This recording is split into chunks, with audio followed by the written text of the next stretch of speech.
Hello everyone! Today we're continuing with rigging Shikisei's model. I'm assuming if you're following along that you've done what we've done on the previous lesson, which was like more than a week ago. Previously I did mention that I wasn't going to do chick puffs, but I lied. I forgot that I mentioned on Discord that I would teach you how to do chick puffs as well. So that's what we're gonna start with today. We're going to do chick puffs, and then we're going to add the physics to the eyes. And after that, I think we will be doing the face angles. So that's what we're doing today. So for chick puffs, create a deformer above your mouth X. Okay, it has to be above because you want it to be able to change everything that's below it. So hierarchy is pretty important in Live2D. And also remember to make a new parameter. I will usually just copy from the chick because the chick parameter is from the default is at 0, minimum 0, maximum 1. And that's what you want for your chick puffs. So I would duplicate that and I will just rename it into chick puff. Okay. Then remember to add the keyforms. So for chick puffs, usually I do not add the you know, in anime usually when you puff your cheeks there are the lines at the side showing that. I usually don't add that because I am not too great at rigging those, so my chick puffs are just basically moving the lips squished together, kind of.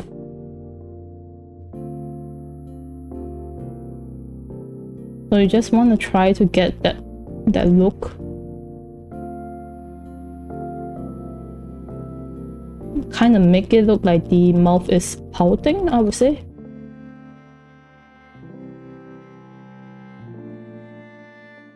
So I would always squish in the side and move the middle of the lips upwards to give it like a pouting look. Okay, now with that done for the mouth, you want to add that to the head as well. So above the deformer that we've made for the mouth X, we're going to make another deformer again above the one that you made for the mouth X so that it can adjust everything that's below it. And then you just want to move the cheeks out.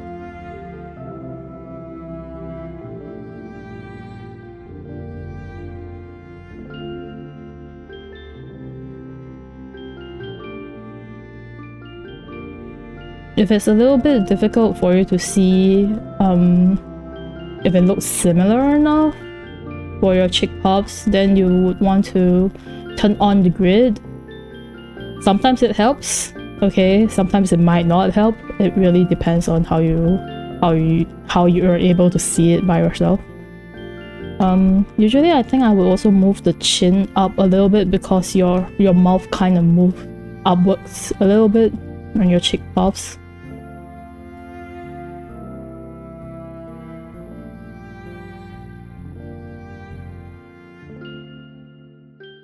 So that's basically how it will look.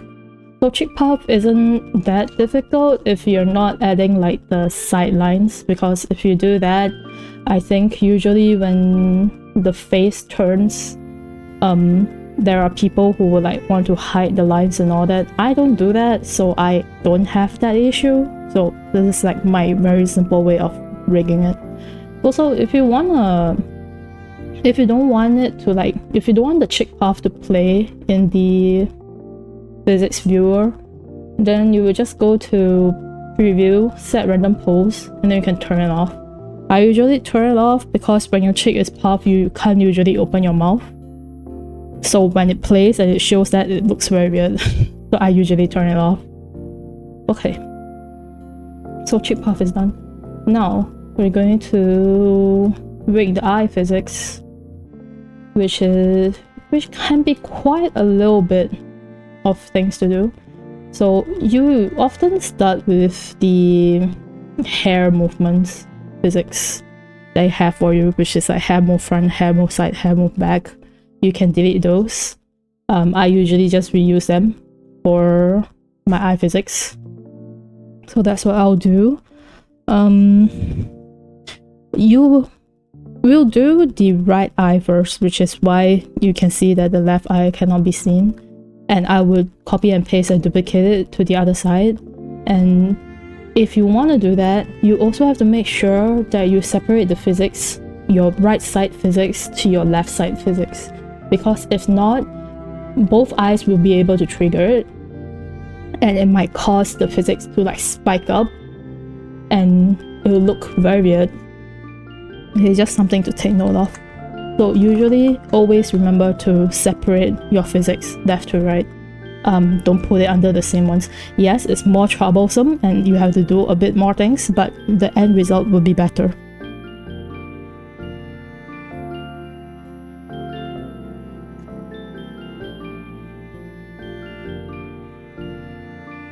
So for the way that I separate my eyes, there is a few things. Alright. There's a few different parts. So usually I would put down the physics for the iris first. Which is, for me, there's also quite a few things. There is the pupil, ring, iris, glow shards, glow ball, glow windows. All of those is all under the physics. So you have to make one for each. Could they share just one physics parameter? Yes. Okay, you can make them all under one physics parameter, but it does mean that you will not be able to control each individual part by itself. What would that be used for? Usually, you might want to like alter the strength of each different parts of the physics if you want to like go in more detailedly. So personal preference, where I usually have mine all separated.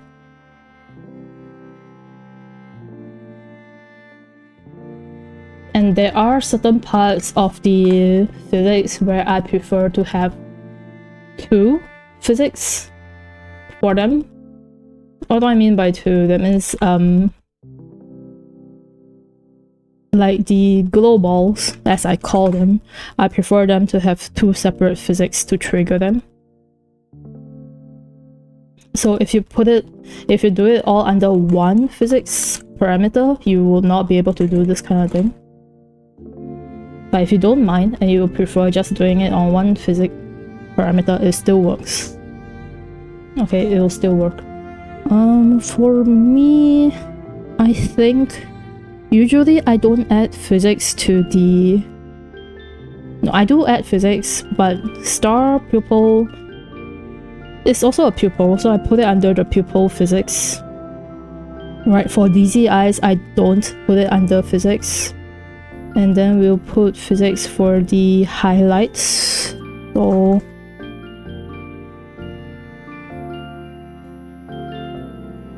So for the top highlight, I too would have two physics parameters.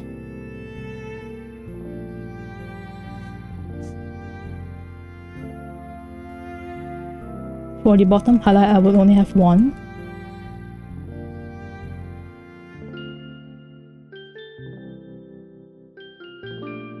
So that's for the eye itself.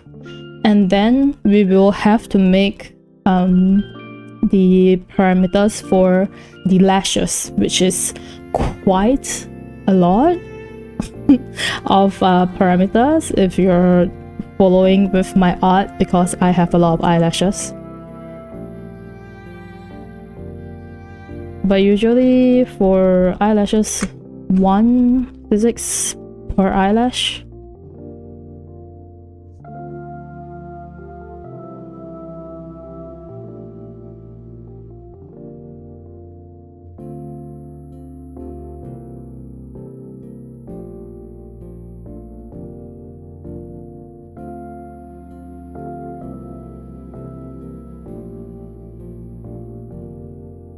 Oh.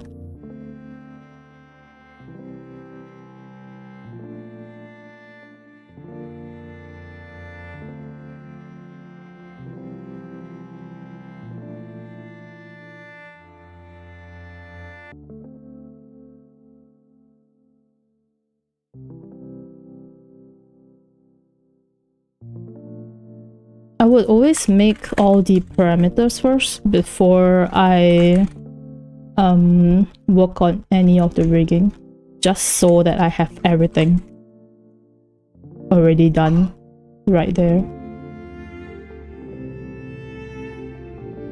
You could make it as you work, right? But I do this so that I know that I'm not missing any of my things, because if you have a lot of different layers and stuff, you might miss out certain things. It happens.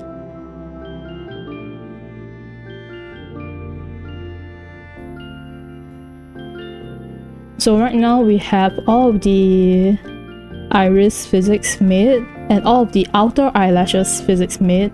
I would also make one for the whole eyelash, like as a whole.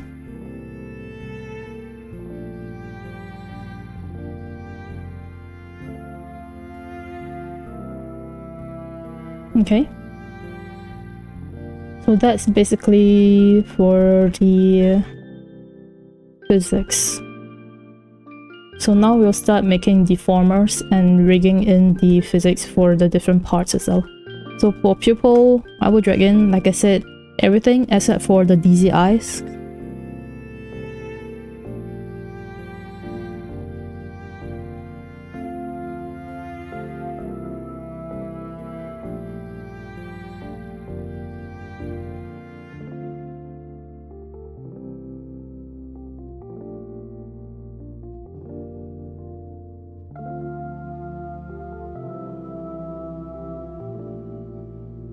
If you hold alternate, you can move two sides of the deformer at the same time. So that's what I usually do. One squish and one expand. I guess that's what you could call it, right?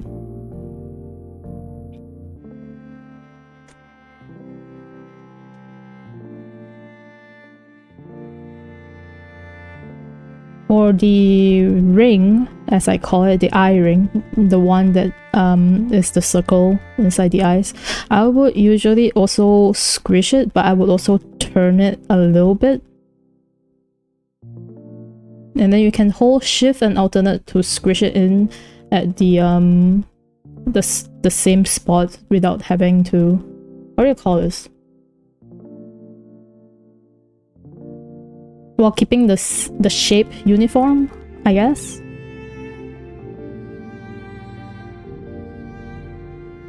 So that's what I kind of do. And then we'll have the iris itself.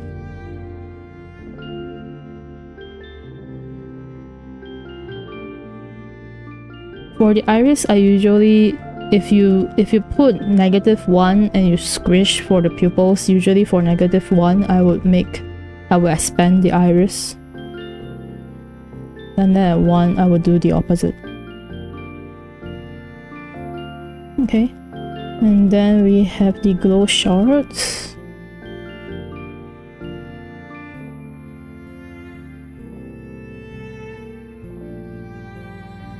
So for glow shards, a little bit different. Instead of just squishing and turning it, I usually would go in with the deform brush tool, and then I would kind of deform it along the circular shape of the eyes. Kind of in a S shape, you know, one side goes down, one side goes up. So like it's moving in a clockwise or anti-clockwise form. How much you want to squish it really is up to your personal preference. But even if you squish too much, you can always kind of adjust it in the physics settings later. So don't worry too much about it. Okay?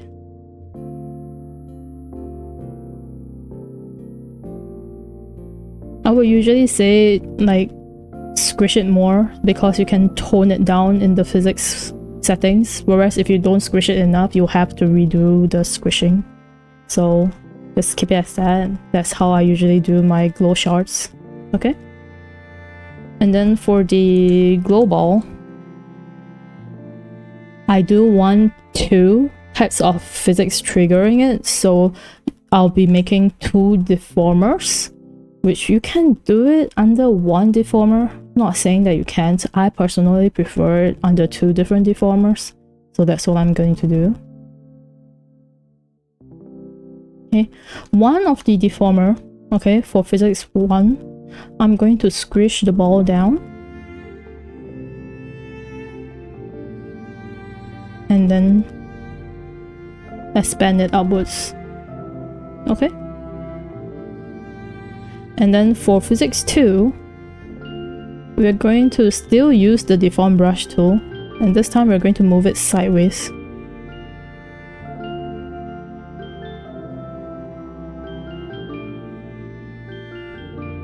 But still kind of making sure it moves in like the circular shape of the eyes, because I draw my eyes circular.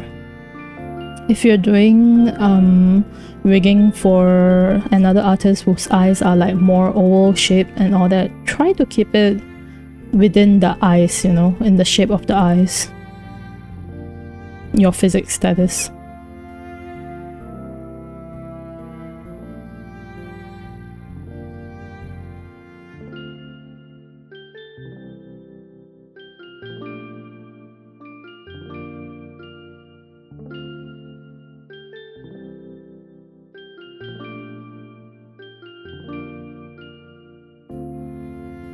So like I said before, it's okay to exaggerate it.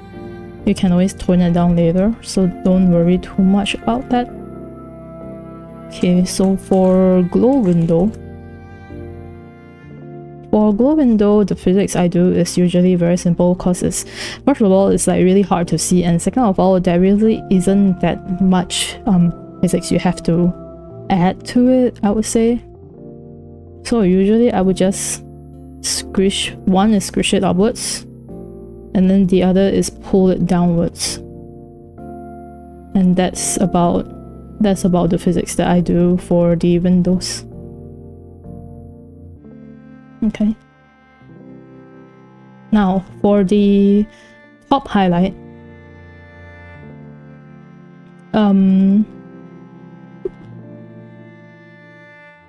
there's also 2 physics I'm going to add for the top highlight, and it's kind of the same as the global highlight.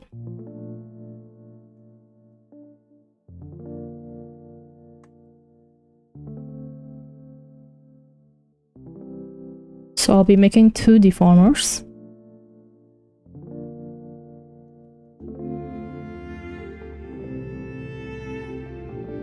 And instead of squishing it like the glow ball where it just got squished like this, squish and expanded, for the top highlight it would be shrinking the whole thing and expanding the whole thing just a little bit. Okay, and then for physics 2, it's moving the highlight along the eye shape. So physics 2 is similar to the one that we did for the global physics 2.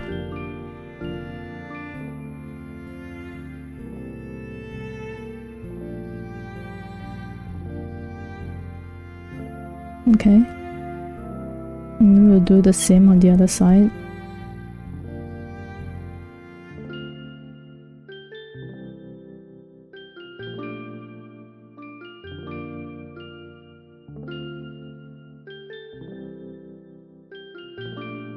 Let's say something like this, yeah. And then we will make one more physics for the bottom highlight. And for the bottom highlight, it will just be squishing it and expanding it. So squish and expand. And that's it for the iris highlights. I would usually add the lashes highlights later. I would first add it into the physics. So you would first make a group, okay, and then I will call it R eyes, because all of my highlights and all of my physics will be all underneath this one group called R eyes. Okay, and then under input I would add the R open, R small, and then eyeball XY. Usually there will be nothing else triggering my eye physics for me, so this is what I usually do. And I will make sure that their type is all position, position X, not angle. Okay.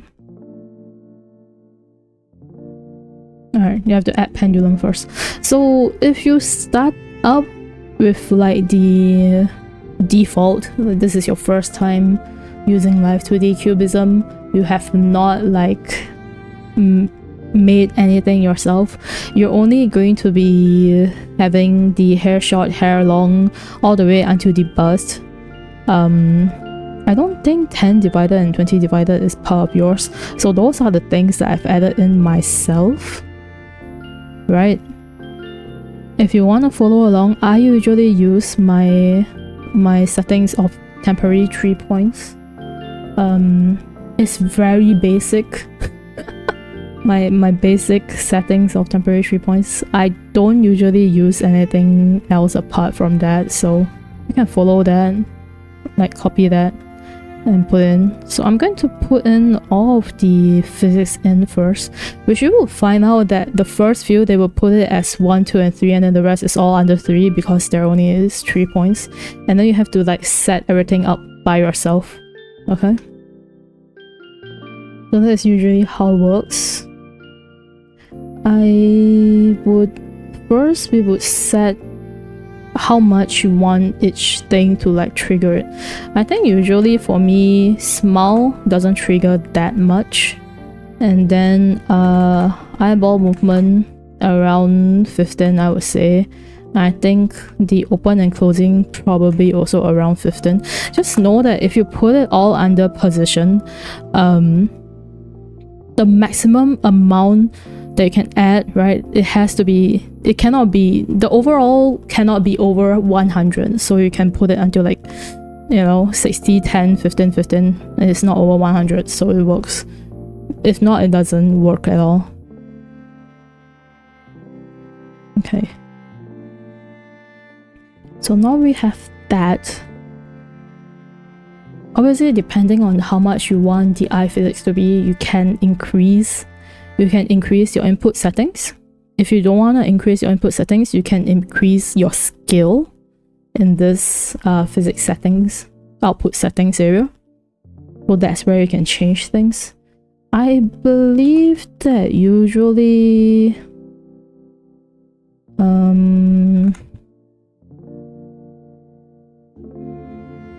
pupil should be at 3, I believe.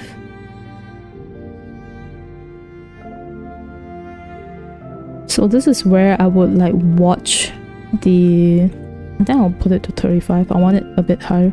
So I would usually watch how the physics react when she blinks, and then I would adjust things accordingly, like which physics I want it to be and which pendulum I want it to be and how much I want it to move.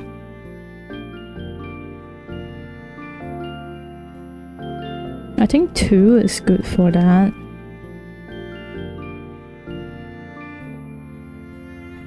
If let's say you do not like the whichever position that you have rigged your physics in, and you want it to like be moving via the flip side, you can just reflect it by clicking that, and it works. That is a thing that you can do.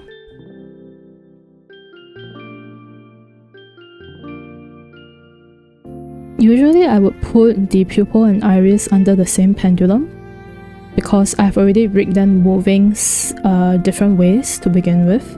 So if I put it under the same pendulum, it would move together, which means like if how I rig it is like separated, no, if how I rig it is reflected already, I put it under the same pendulum, then it will be reflected as the physics react, right? If not, then you have to reflect it by clicking the reflect button under the output settings, okay? So glow shards, I wanted to move 3.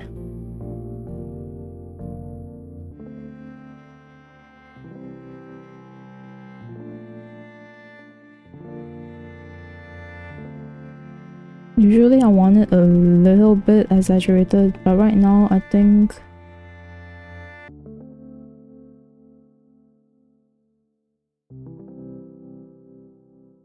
it's okay-ish.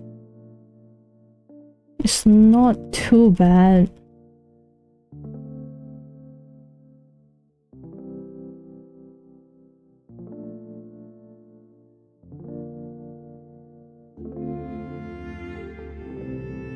If you turn down the effectiveness, it means it's not, let's say if it's your setting of physics is -1 and +1, your physics settings will never be anything apart from -1 and +1, by the way. If you put it at 75, that means instead of -1, it will be at -0.75 to +0.75. So you're basically just restricting it, which is something useful if you want to change certain parts of the physics. Like you don't want it as exaggerated and things like that. Okay, we can keep that in mind.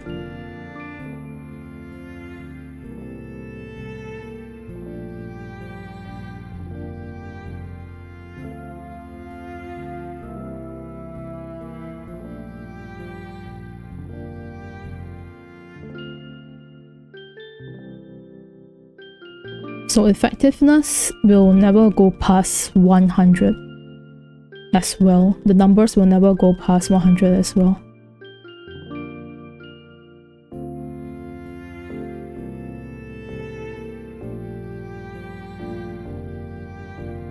For the glow window, I don't think it needs to trigger that much.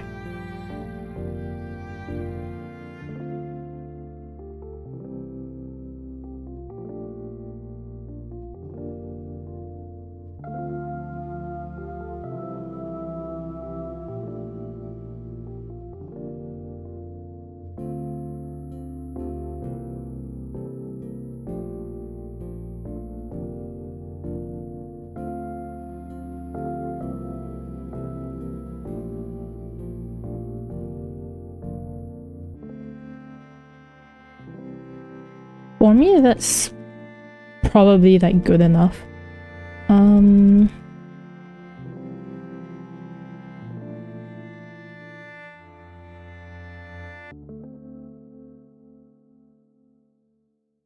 So moving the eyes will trigger the physics a little bit as well. If you wanted to, you can also put the glow window underneath the iris as well, just so that it doesn't pop out of the iris, you know, which is probably what I will do, because I don't like the look of it coming outside of the iris. So I'll put that underneath.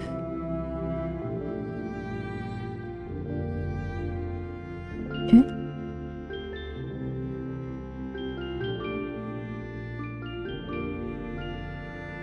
I would say that the physics of the pupil is a little bit too much. So I would tone that down a little bit. Tone the iris down a little bit.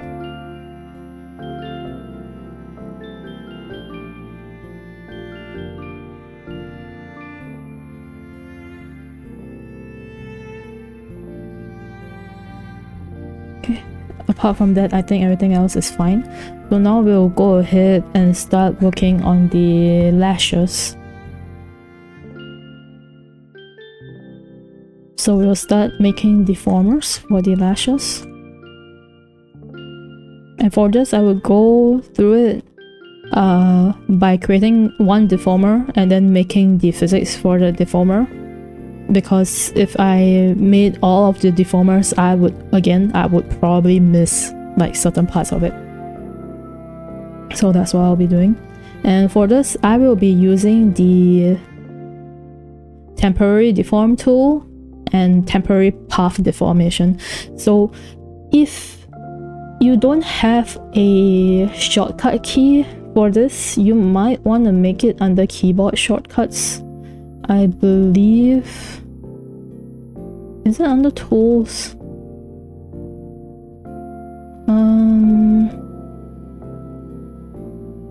Is it under menu?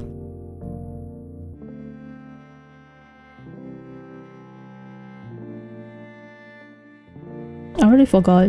I've set this up from quite a while ago. Oh, there. So it's under menu and it's under modeling, and you have to scroll down to the temporary deform tool, and I made one for temporary path deformation because that's the only one that I use. So I already made a shortcut key for that one. If you do use for other things, then you could add shortcut key for the other things, but I only use this one, so it would be good to create one. Okay, so the moment that I press Ctrl B, which is the shortcut that I set it to, I can immediately use it. So for temporary deform tool, you want to make sure that you create 2 points at the end where you do not want your art to move. So I put 2 at this end because I don't want this part of the lash to move, right? And then I will just put 1 at the end. And then for -1, let's say I want to move it downwards. And you can see that the part where I don't want it to move is not moving. So that's what this is used for. Again, 2 dots at the end, I don't want it to move. Okay. So it would just quickly help you make the eyelash movements. If you make sure, if you know where your art is starting and where it's ending, and you kind of know where you don't want it to move, this is very easy for you to do. Okay. Now we're gonna go along and do that for every single lash.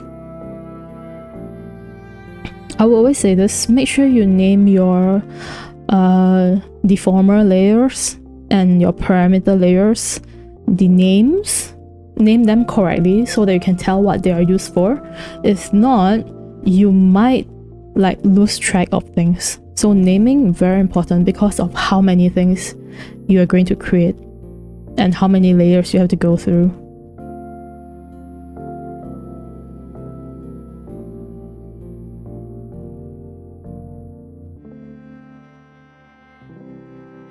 You do not have to press the tick every single time you use the temporary path deformer.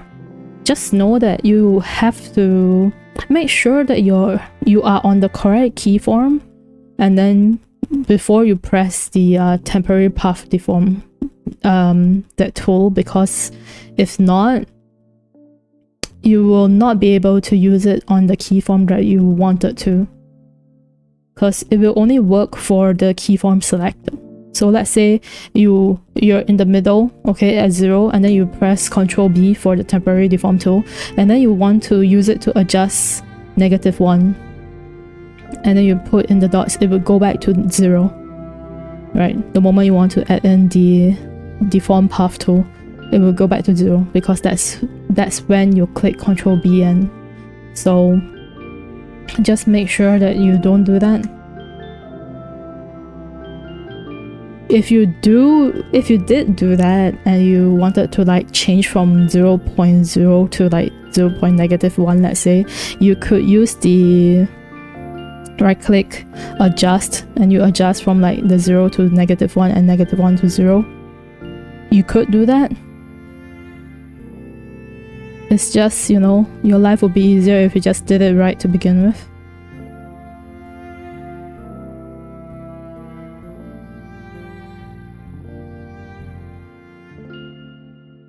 usually don't add super fancy physics to the eyelashes. I've tried before, like adding more physics to the eyelashes instead of just one key form, but it usually would be too much. I don't know how to explain it, but usually if I did do that and I look at the physics, it just becomes too much. Even though I draw very exaggerated eyelashes nowadays.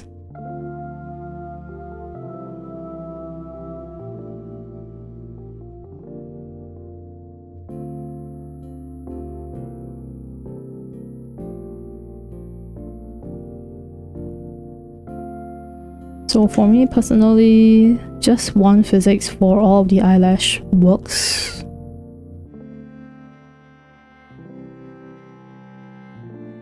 So that's what I'll do. And that's all of the top lashes done. And then you will be doing for the bottom lashes as well, which, you know, they're very small. So you might be thinking, well, since they're so small and so difficult to see, right? Wouldn't it be okay to not add physics to them? The answer is yes. If you don't want to add physics to the tiny ones because they can't really be seen, you don't have to. I personally do it because this is a personal preference kind of thing again. Right, no matter how small, I would still add it because I personally prefer to do that. But if you feel like, hey, this is seriously too small for it to even be seen and all that, so I don't want to do it, that's perfectly fine as well.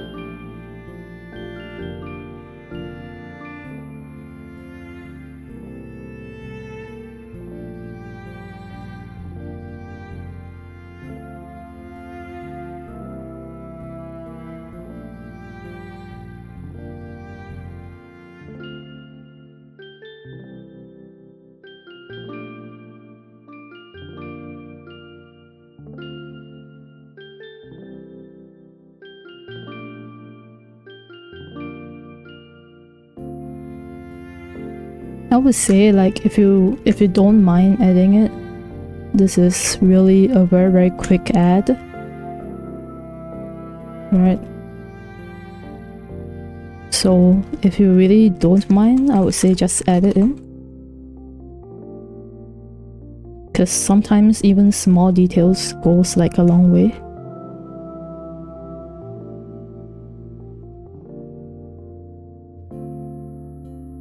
Okay.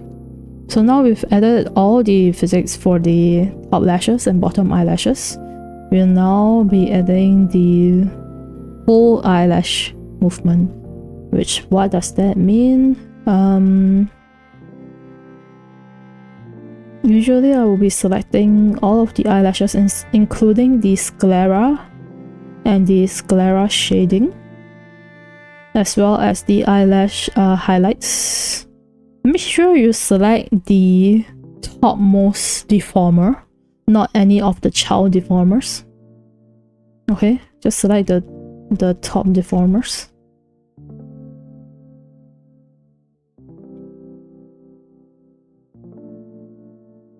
Okay, so I have all of that, and I will just call it R all lash, I think. In physics, just name it something that you understand. Okay, as long as you yourself understand, it should be fine.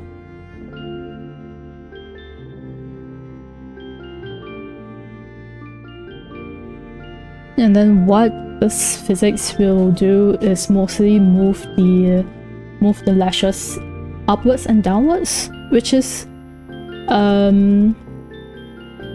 you don't really have to move it too much, and you don't have to worry about the other parts of the eyelashes.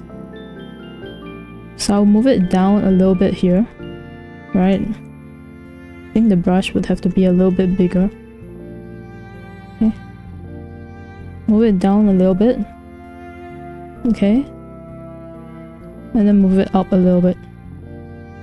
So that's like a tiny bit of movement, not too much. And then we're gonna go back into the physics settings.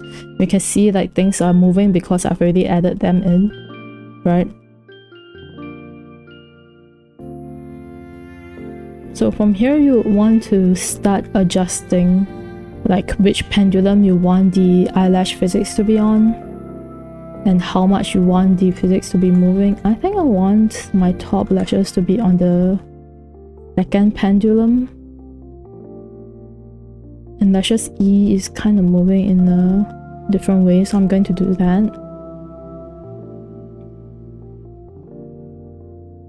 You can see there's a, because of how my pendulum is set, there's a little bit of bounce on the second one.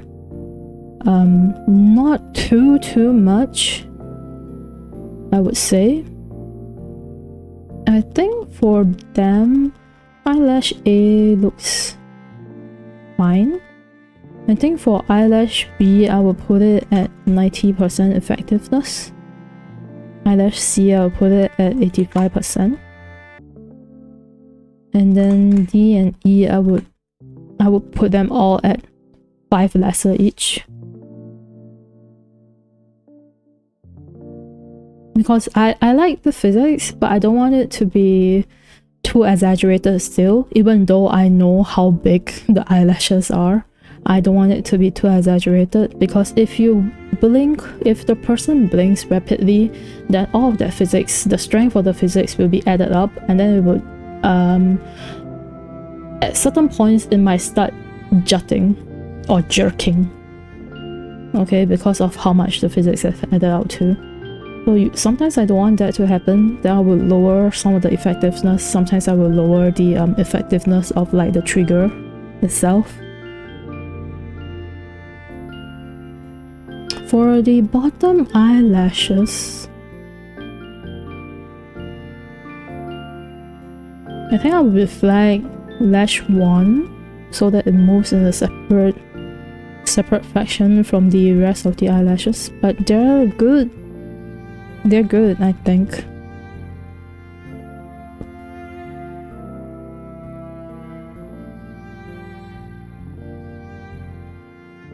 For the main lash trigger,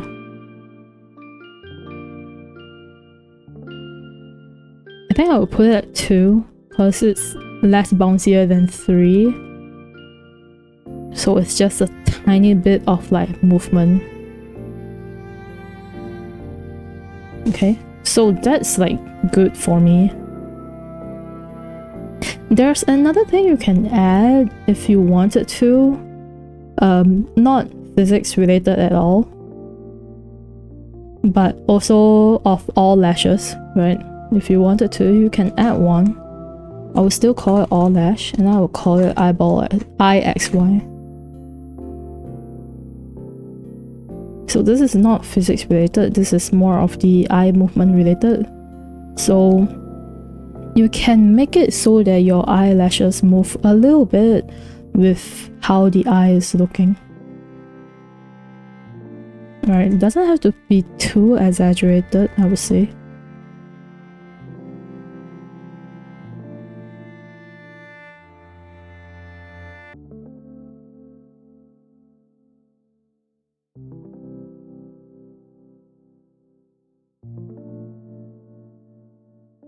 It just gives it a little bit of life, even though this does not happen in real life, right? You might have seen some rigger do this before too. So the eyelashes move a little bit with the eyeballs. So that's something you can add to. If you don't like it, just don't add it in. Okay? If you like it, then go ahead and add it in. Again, this is the personal preference of you as a rigger. If you want it, do it. Don't want it, don't do it. That's how I deal. Alright? So that's the eye physics done for the right eyes.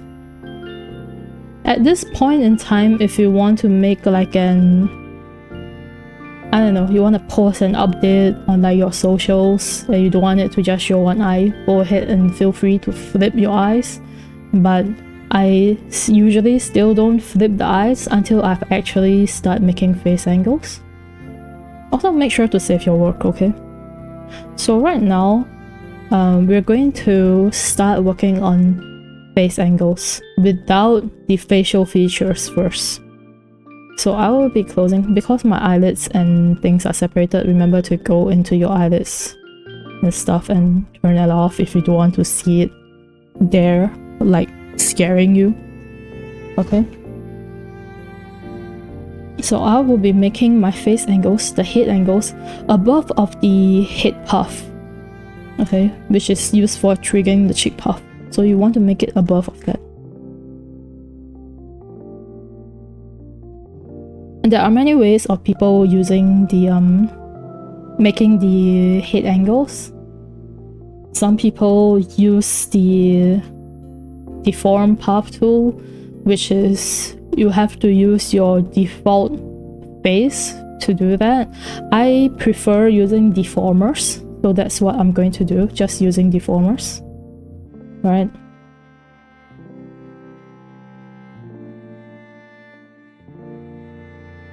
Now we usually add more of the conversion divisions, or if I'm using deformer to do the face angles.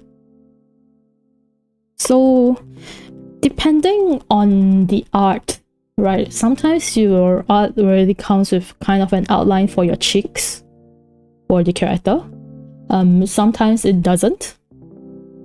So you really have to be able to kind of envision how the face will look when it turns. In regards to this, right, if you really cannot envision how the face looks when it turns, I would say either one, you look at you go and look for a 3D reference. So you know, like in Clip Studio, or you use like some other software that allows you to pose a 3D character.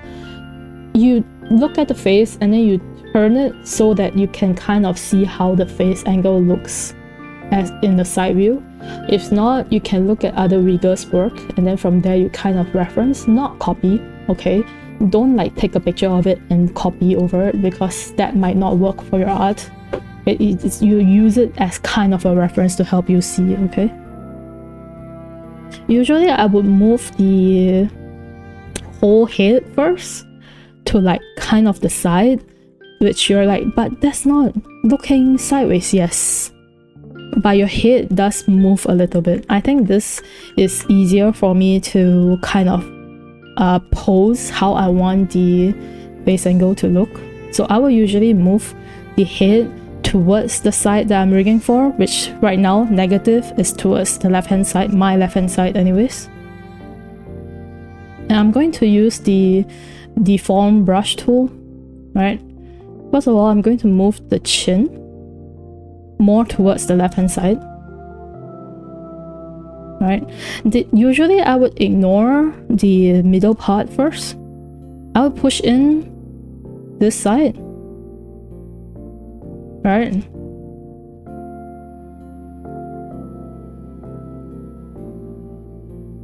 Obviously the cheek is going to come out, and I would usually push in this side of the face as well. Okay, giving it a more, I would say a more angle kind of look.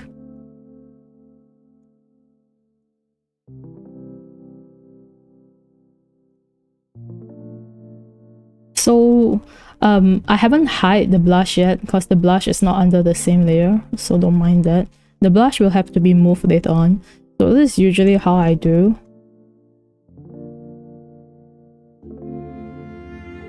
Right, to me this looks like she's looking towards the side, so it's pretty good.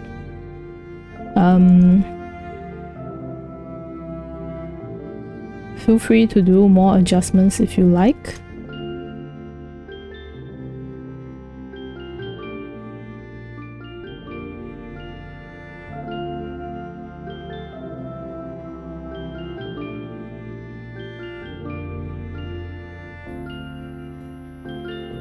Right, so from the front side, it might be a little bit difficult to like tell, but usually how I would say how you can check if the side is, it looks more like a side, is when the cheeks are coming out, right? Because your cheeks are round, so usually when you turn towards the side, the cheeks will come out a little bit more. At least that's what I've learned from looking at other people's work, by the way. Because even back in the day when I drew a side view face, my face was still straight. I was not good at drawing side views, so I didn't notice that until like I look at other artists' work. Okay, so to me this is good enough for now. So I would just reflect motion to the other side. So immediately it's already, you know, the same thing, just on the other side. And that works for me. Okay, so now we'll be doing the looking upwards and looking downwards. So negative, looking downwards. Again, I would just shift the head to where I want it to be at. Alright. Same for the upwards. This is usually how I start my rig. Not everybody rig the same way as I do, I would say. Some people would just rig the face immediately from like at the 0 position. I prefer to use the positions of the head to give me a guideline of where I want the face to be looking. Usually for bottom, okay, I would squish the bottom half of the face down. Kind of like this. And then for looking outwards, I would pull the chin area downwards. So one is squish, one is stretch. Something like that. Okay. And then at the bottom, always making sure I push in the chin a bit more.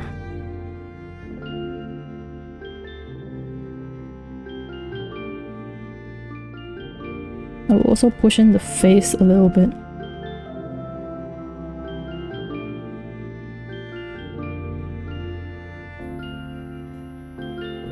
I would say like I'm not too great at making the looking upwards and downwards kind of face. Okay, so if it doesn't look too good, I am sorry, but this is like the best I can do right now.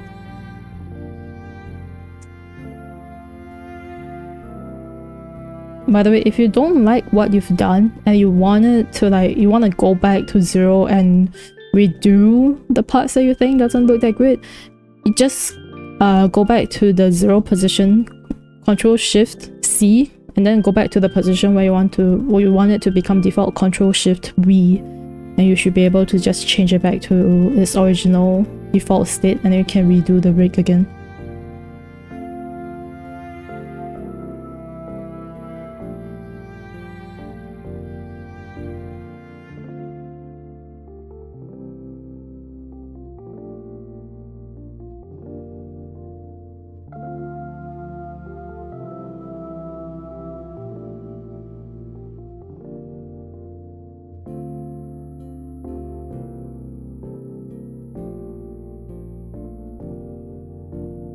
Right now the face angles look like this, but there are times where I adjust it more later on after I've added in the facial features, so it doesn't have to be perfect from the beginning.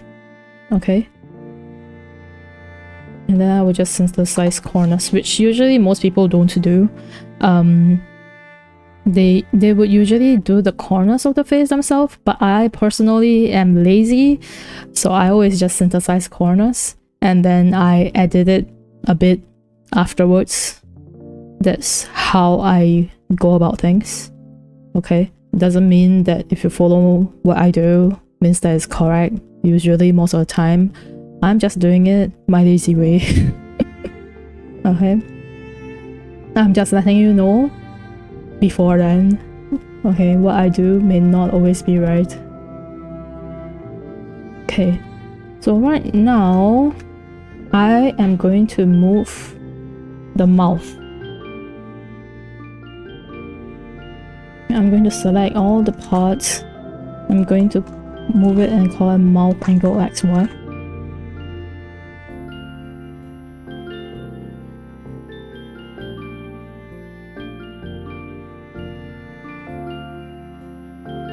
I usually move the mouth to the side using the arrow keys because I don't want it to move upwards or downwards from its default form. So if you move it with the arrow keys, you can just press left and hold it till it's at the place where you want, and it will not move upwards or downwards. I'm sure there's an easier way of doing this, okay, but I don't know what that is, so I usually just do this. And same thing, right, with the left right, I usually just do one side and then I reflect it to the other side. So right now it has the position reflected, but obviously you're not going to just move the mouth left and right and then call it a day for rigging, okay? You will have to edit it. What I do is, first of all, I would squish in one side because you're turning. Your head is turning, so whichever side that your head is turning to, that side is going to get squished and the other side is going to get stretched.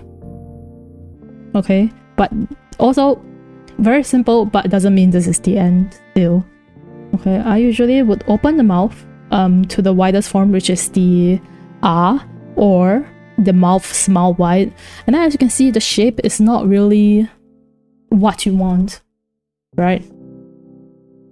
It's not what you want the mouth shape to be like. So I would use the deform brush tool again, and then from here I will go in and kind of adjust the shape.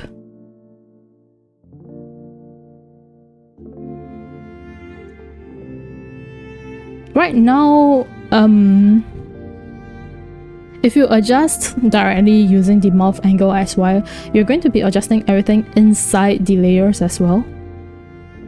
Okay, there are times where I do this, there are times where I don't, because if you do it this way, everything inside is also getting triggered, which means whatever shape you do it is you're going to have to like edit it later on, which is fine as well, right? It's also fine to do it this way.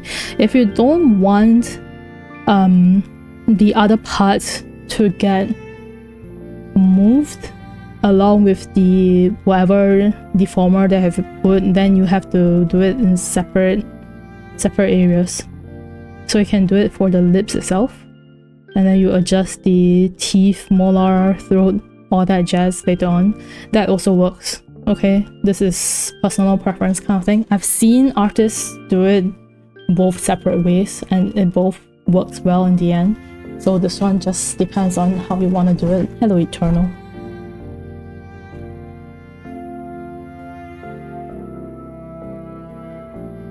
I think personally I would be separating the lips angle XY with the rest of the parts because I don't like triggering them all.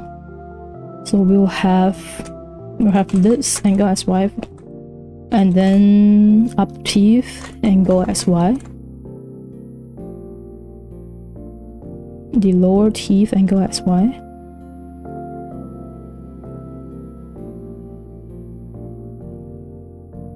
and then the tongue and molar angle XY.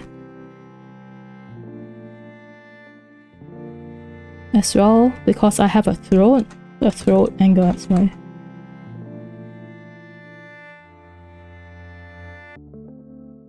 Okay. So again, once you've done that, make sure that whatever you're adjusting, make sure that you've added key form to them, okay? If not, it's not going to... You're just shifting it without like making sure it's moving the key form stuff. So from here we're going to adjust the look of the mouth.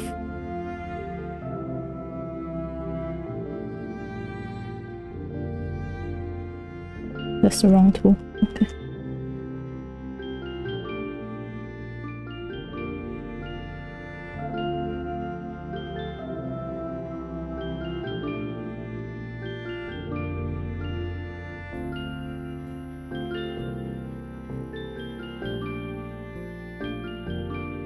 Usually I would say I kind of squish in the, let's say right now I'm doing her turning to my left, so on my left side I want the mouth to be more squished, because that's usually how the mouth will look like in my mind.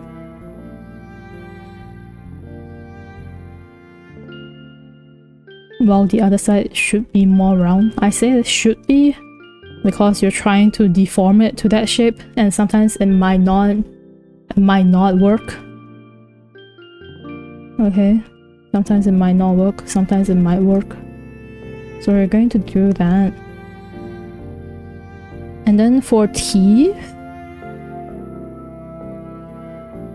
right, we're going to just shift it over to the left side more. Lower teeth as well. For the tongue and molar, you're gonna have to deform it so that it's like laying down, slanted, sideways, laying down kind of look. That's a little bit too low.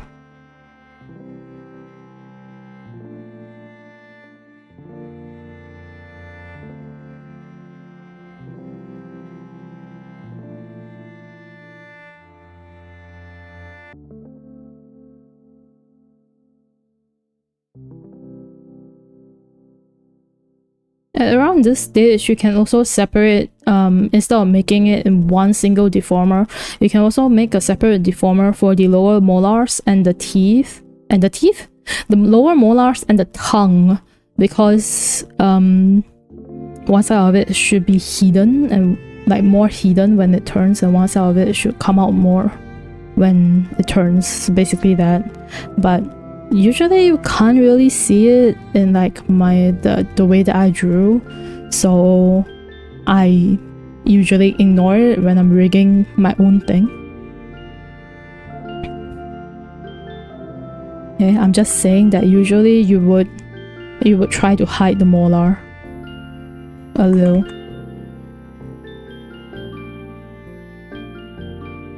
And then you make sure that because she has a throat, make sure you shift it right towards the other side, basically to where the throat is supposed to be. Okay,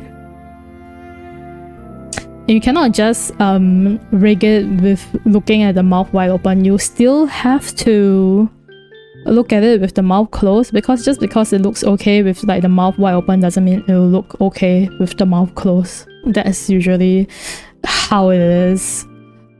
So do make sure to check, right? Check how each stage of the mouth looks, because the deformer is deforming everything at the same time, right? Make sure everything looks okay to you, and then if it looks okay to you, then sure, go ahead with like the rest of the things. Alright, if it doesn't look okay to you, like it doesn't really look okay to me, I'm going to adjust it more.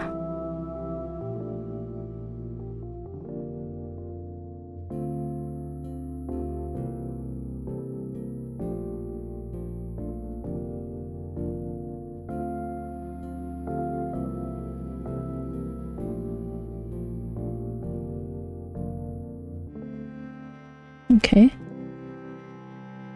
so now that looks okay to me. Then I will select everything that I've done for the left side, right? Remember to select the correct parameter, and now I'm going to reflect everything to the other side. So now whatever I've done on the left will be done on the right as well. Okay, for me right now, I think I'm gonna want to drag it out a bit more.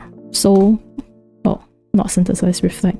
So because I've already made a topmost angle XY deformer, I can just use that. Okay.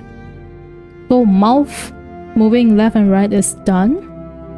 So now we'll be moving the mouth up and down.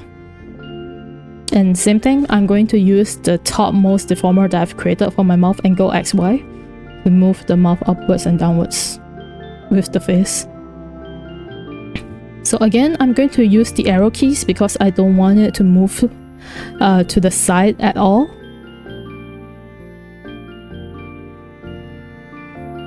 So when she's looking down, her lips should be closer to the chin.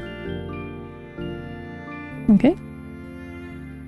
And then when she's looking upwards, her lips should be further away from the chin.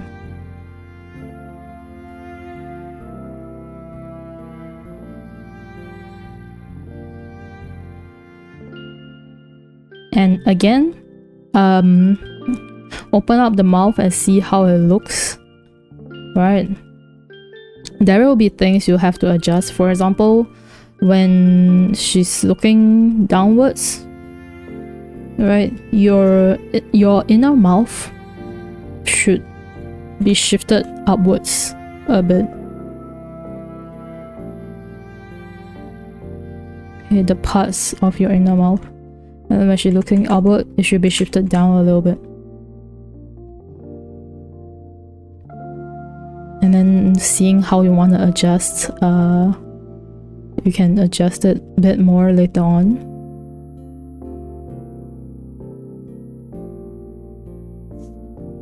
So adjusting the lips. Usually for the looking downwards, I would push the lower part of the lip upwards a little bit.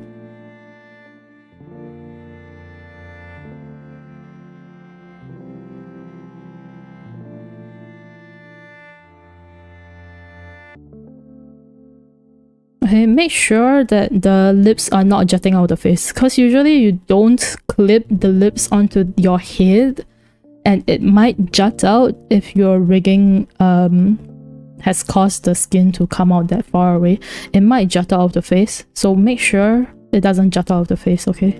Everything will be shown in the model. If it's jutting out from your rigging, it's going to jut out when you export it.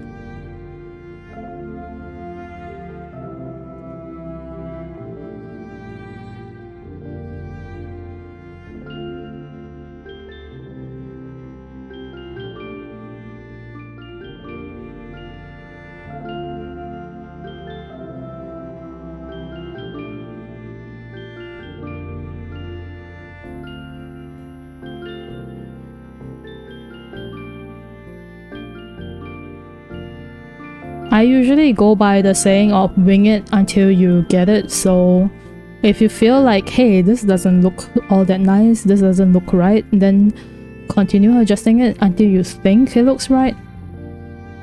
Okay, because most of the time this is all about personal preference and stuff, so adjust along and see how it goes.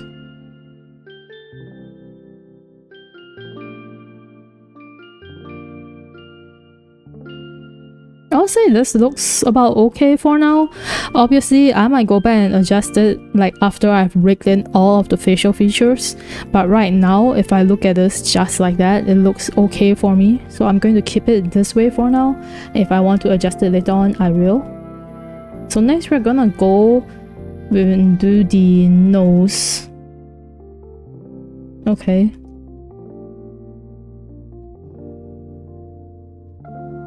I'm going to create one default deformer to show me where the kind of use it as like a folder for all the nose parts, which the nose usually for me doesn't have that many parts, but it's easier for me to like find if I create a deformer containing all the parts that I want to contain. So we'll most likely be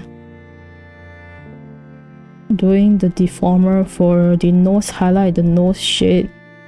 For nose L, there will not be any deformer. Instead, I'm going to use the deform path tool. Right now, I think first of all, I'm gonna go in and redo the mesh for the highlight.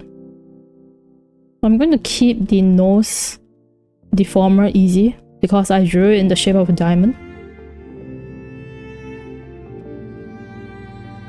So that's why I'm going to keep the shape of the mesh as well.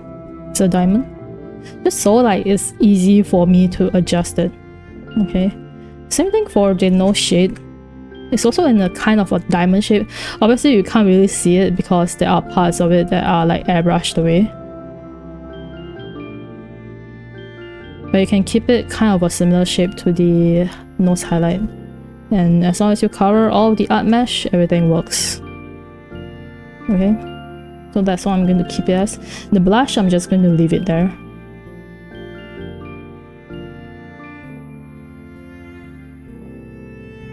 So first of all, I will be making an overall nose movement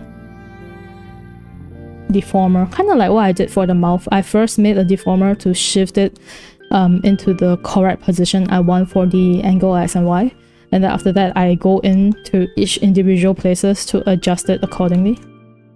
So right now we're going to make one called nose angle XY. And same thing as before, I'm going to use the arrow keys to shift the nose parts accordingly to where I want it to be. So I'll say the nose would be, honestly, somewhere around here. And you might be like, wow, isn't that a little bit far from the face? No, because it's the nose. When you move your head towards the side, your nose would probably move around that area too. Obviously, depending on how anime your character is, it might not move as exaggerated as that, but don't worry about it. Adjust accordingly later on.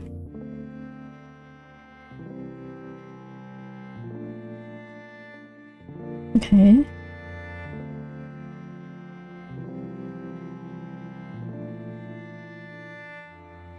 I would say around there is pretty good for me right now. So I'm going to go in.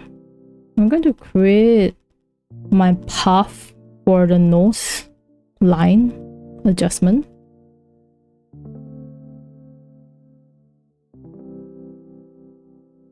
Always remember to adjust your deform path width.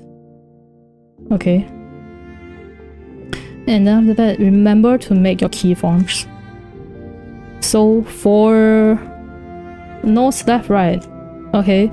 Obviously, I want this because anime. I want the nose to be pointy, right?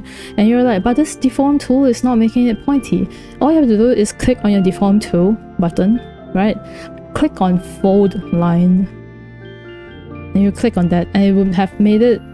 It would have made it not curve. So if you click on that before you adjusted anything, and now if you adjust it, it would make it pointy, right? Obviously there's going to be some parts like this that's going to cause some issues, but you can adjust the individual dots by yourself, so it's not too much of an issue, right? But right now you can see like her nose is actually pointy. I don't know how do you explain this, right? But basically when she turns, her nose should kind of look this way, and I will usually adjust the points a little bit.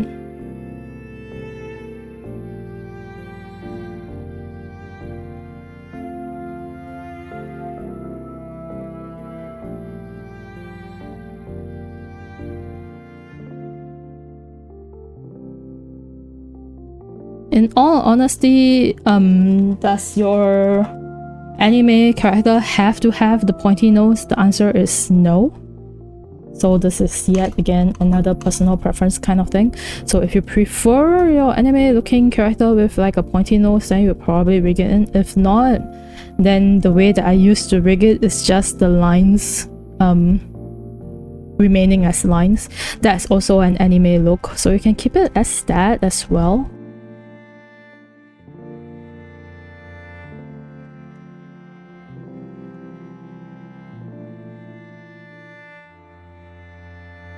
this is always personal preference kind of thing.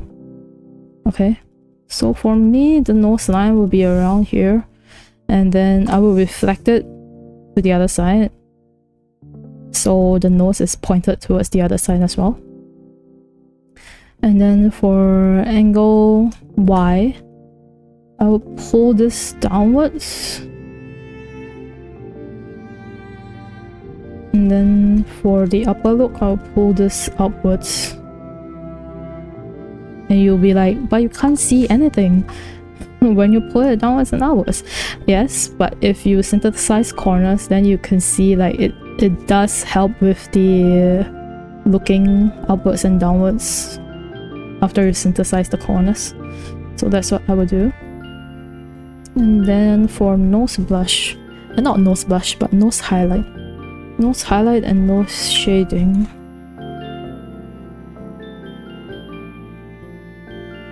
That's why doesn't need that many conversion divisions. We're gonna put it as that. So there's a few ways of doing this as well. Recently, I've been kind of doing it like when she turns, I will make like the highlight only show on one side. No, that's only doing... okay.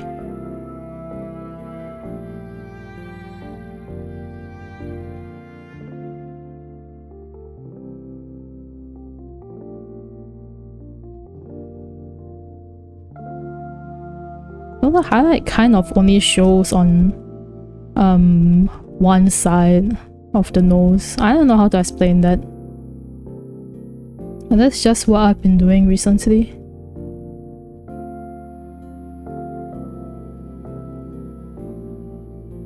Which honestly, I don't think it really matters that much if you do it this way or not. To me, the outcome doesn't become too much of a difference. I think it looks the same whether you kind of do this or not.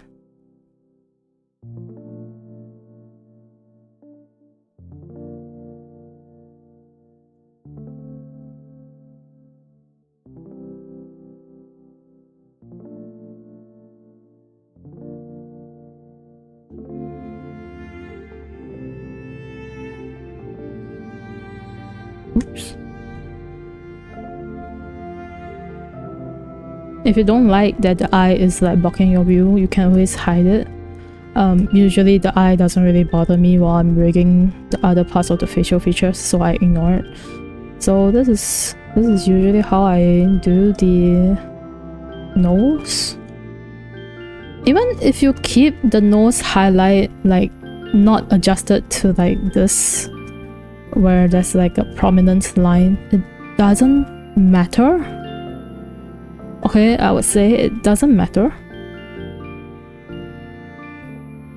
It still works. I've done it before. It's just recently I prefer doing it like this, so I'm just going to keep it like this. And from the way that I see it, they both look similar in the end results. Doesn't look all that different. Doesn't make that huge of a difference. So for me, it doesn't really matter, right? How you're gonna do it. So just do it however you like it. You want to follow the exact way I'm doing it, go for it. You just want to keep like the highlight and shading the same way it looks on the default look, that's also fine. Okay, don't matter.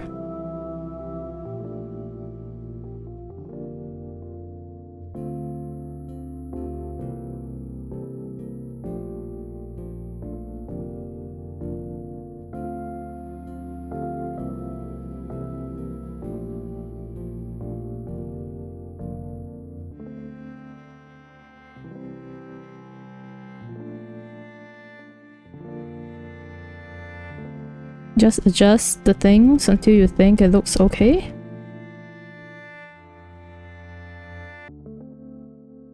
Obviously, if it looks okay to you now and you still want to adjust it later on, you can always do that. So seriously, don't worry too much about it, I would say.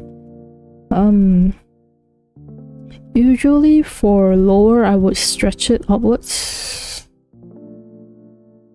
And then for looking upwards, I would squish it down. Okay. And I would say like synthesized corners is usually not the best thing you do for everything, but for me it works. So I would keep it this way, and then for example like here I would say like, oh, it doesn't fit that right, then I would go in and adjust it later on. But for now, this is kind of okay. I would say like the mouth is a little bit squished, so I could adjust that as I go along. Right. I would want to move the mouth downwards a little bit.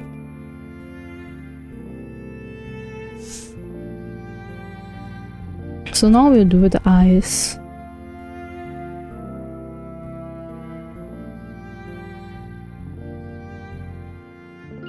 So same as always, I will make the topmost deformer, making for angle X and Y. And then using that, I would move it. I will use it to help me move the eye to a position where I want it to be in.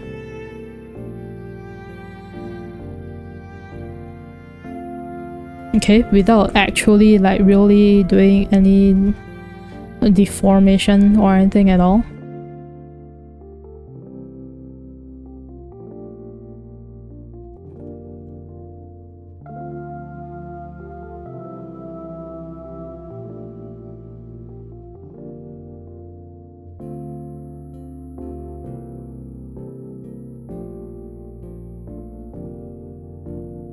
After I've done everything, then we will go back in and adjust things accordingly. So right now, I'd say this position is probably okay for now. We're gonna keep it as this for now. Okay. So usually I would rig the brows and lashes separately from the eyeballs. Do you really have to do that? I would say no, because it will be easier to rig the whole thing together. I just don't like how it looks if I rig the whole thing together, even though I can adjust it later on. I don't like how it looks, so I usually go in and rig it separately.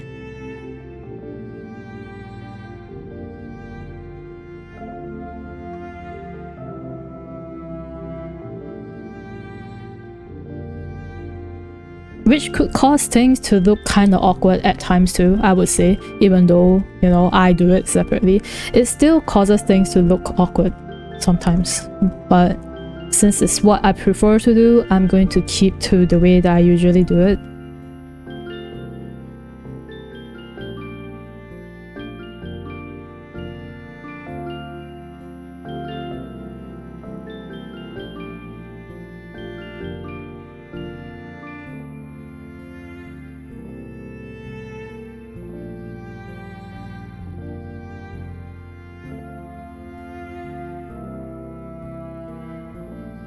Once again, most of the time rigging, a lot of it is about personal preference kind of thing. So personally, I prefer to do it a certain way, so I'm going to keep it that way.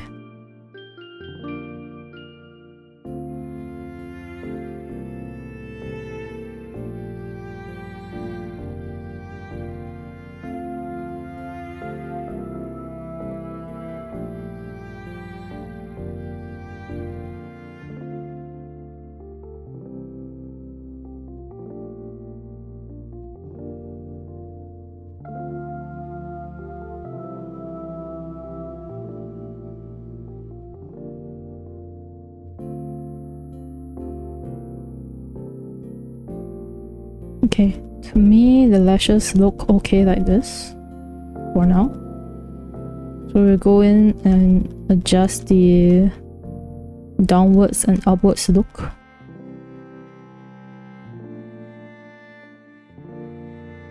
So usually for downwards, instead of like the looking left and right, it's way easier. Because you would usually just adjust the looking when she's looking downwards, the inner part, make it downwards a little bit. And when she's looking upwards, make the inner part look upwards a little bit. That's usually how I adjust for angle Y anyways. So I've adjusted the lashes. Now we're gonna go in and adjust the iris for the angle S and Y.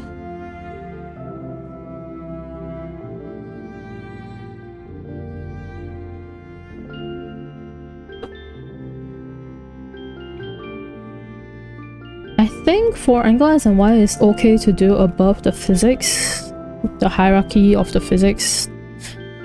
With just angle S and Y doesn't matter all that much, so don't worry about it.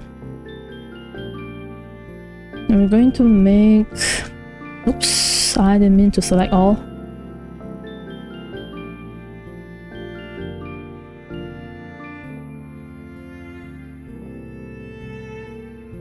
I'm going to do our iris angle XY.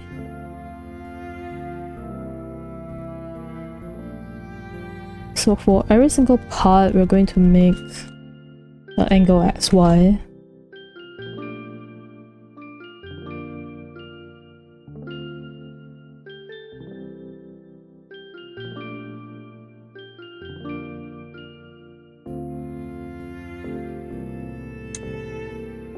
I would say like there are some parts that doesn't require to be rigged separately in angle S and Y. For now, I'm going to separate them all, so I don't really remember how I rigged those anymore. I'm gonna wing it. Glow wall, and then the highlight.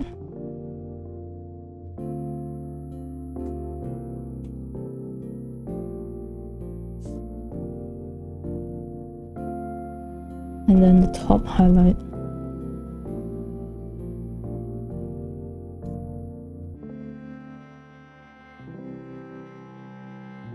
Okay, we're going to move the RDZIs into the pupil angle SY, because that's where it's supposed to be at. So right now, making sure that we've selected everything for the angle S and Y, make sure that you create a keyform. Okay. For now, I'm going to shift them all into the position I want them to be at. That one will have to wait till it's squished. So for this side, okay, pupils, oh, this is the ring. Pupils, we're gonna move it inwards. Ring, we can move it in a little bit. The glow shots, we're not going to move it inwards, but we are going in with the deform brush tool to kind of, I don't know how you would call this, kind of make it look like it has a it's following the round shape of the iris.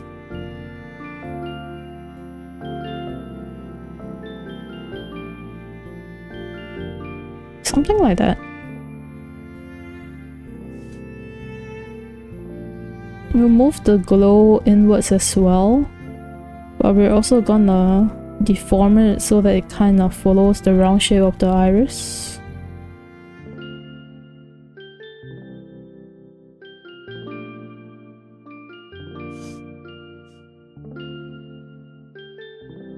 And then the highlight will not fully follow the pupil as well.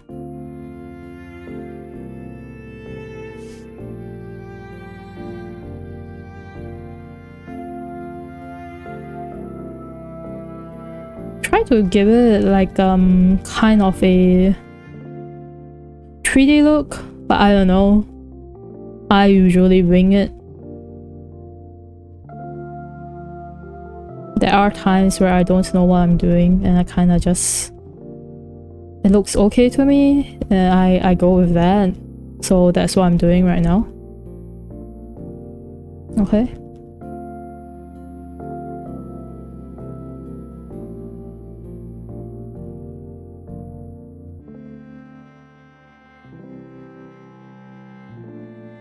I think for this one,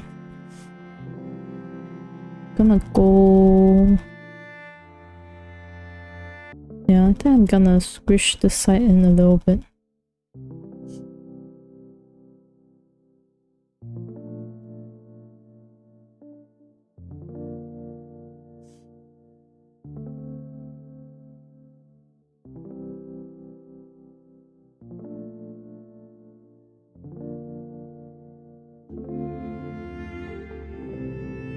Basically, you kind of move it to somewhere where you think it looks okay.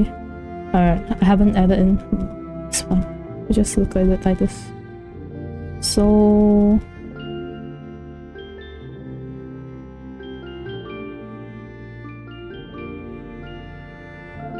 I think it does look like she's looking towards the side, so it's okay for now.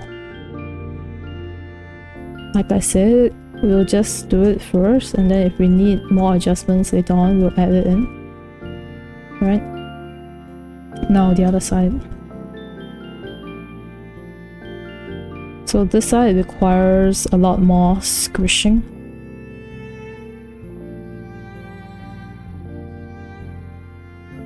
I think I would squish this view together.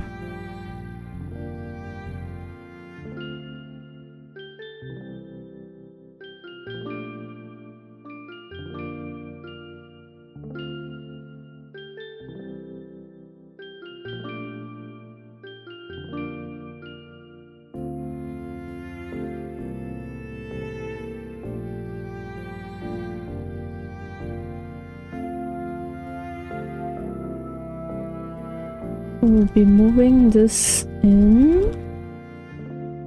Alright. And then obviously for the glow shots, we'll be moving it.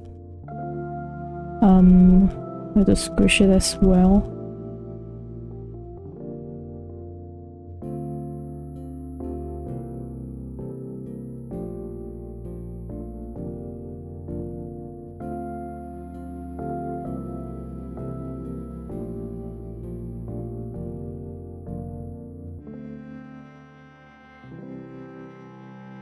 Just kind of try to make it look 3D-ish. I don't know how much of that makes sense, but you know.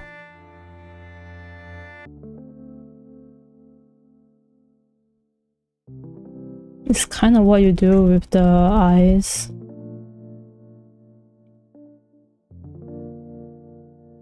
Okay. For this one, I'm going to shift it in. For the top highlight, I'm going to squish it a little bit.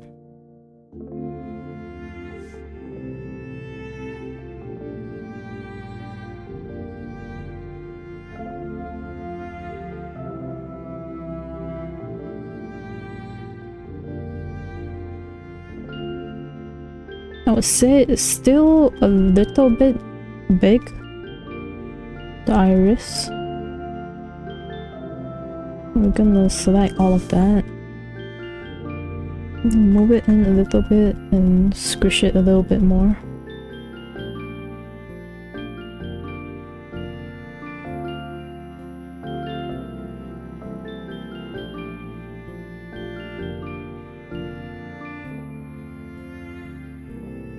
If you're not doing too wide of like a angle, then you probably don't have to worry that much about squishing the eyes that much.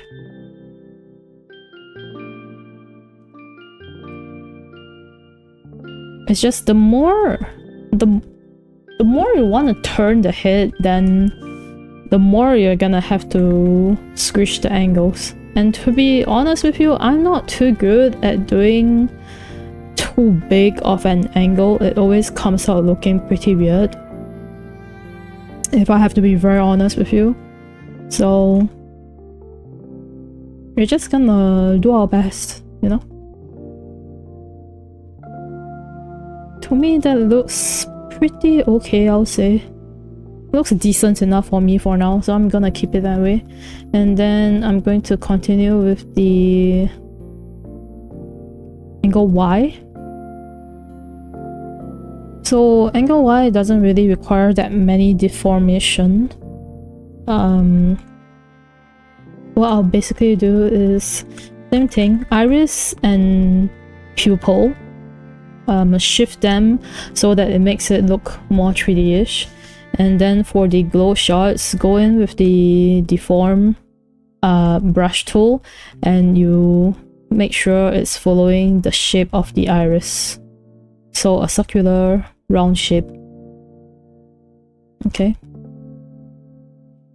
Same for the glow ball, I will make sure that it's a little bit squished and the top highlight is a little bit stretched. Whereas the bottom highlight, I will shift it so that it matches the pupil a little bit. Okay.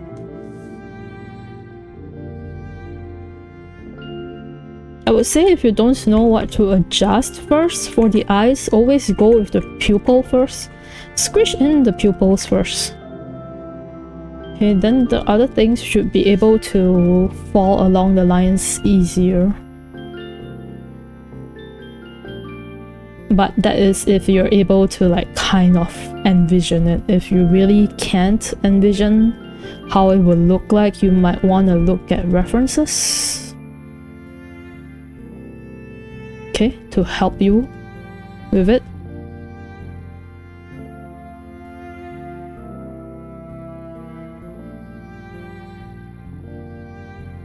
You're just basically trying to create the illusion of a 3D effect. It's like the simplest way that I can try to put this. Okay.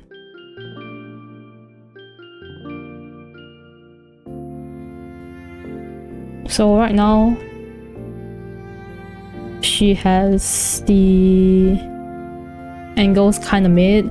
Obviously, it's not perfect yet. Okay. If I look at this and I call it perfect, that will be, I'll be lying. Okay, this is not perfect yet. There are parts that I would like to adjust very much.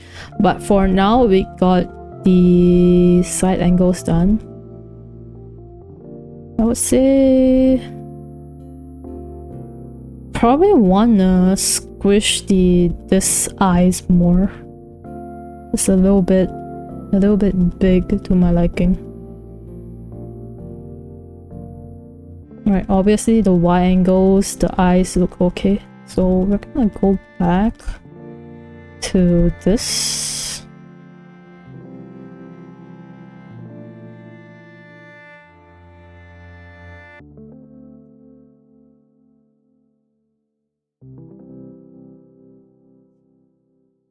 I'm gonna try to squish this a bit more and see how it looks.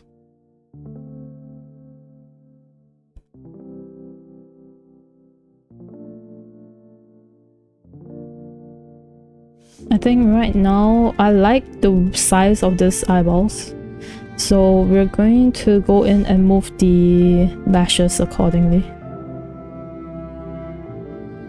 Because right now the lashes are not following the eyeballs, so we're gonna go in, shift a little bit of that.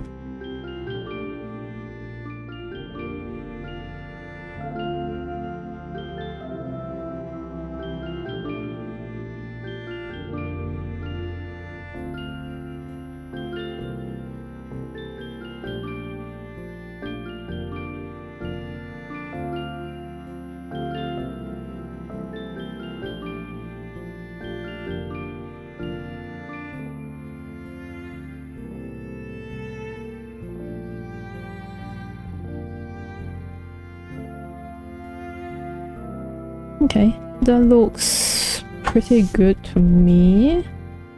We're gonna keep it as that. And then now with the eyes rigging, I would like to adjust the position of the mouth and stuff.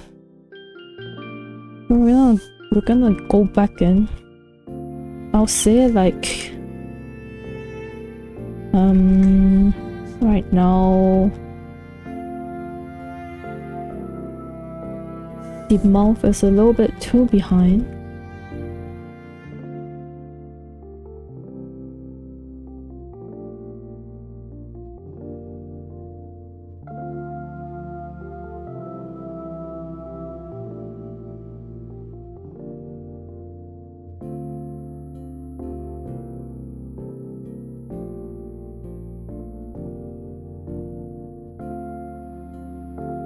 Okay, I think that's a better position for the mouth to be in. And then I think the facial features of the outwards is a little bit too high, so we're gonna shift it down. The bottom looks okay, I would say. I'll keep it as that. And then now we'll move the nose. The nose, same thing, I want it outwards more. And then shift it down on the top view. Shift it down a little bit on the bottom view.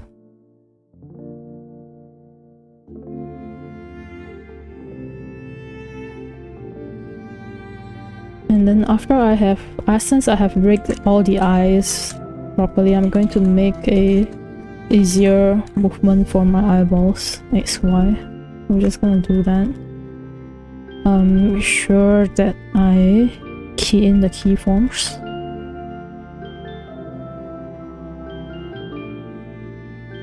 I think the positions are okay.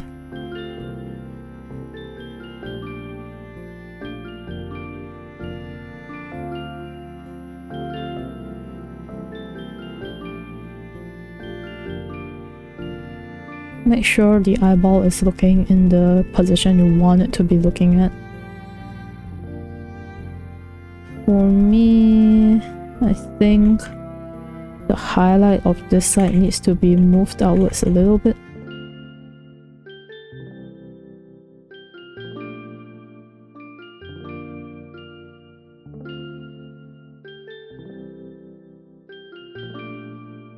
Good enough for now. And then we'll move the eyes down.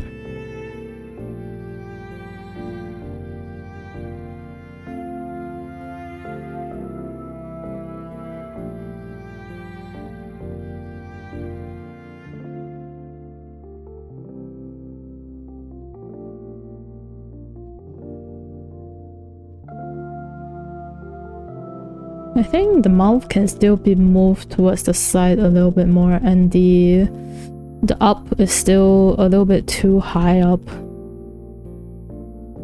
I also want to change the head shape because I feel like the chin is a little bit too long for her looking upwards.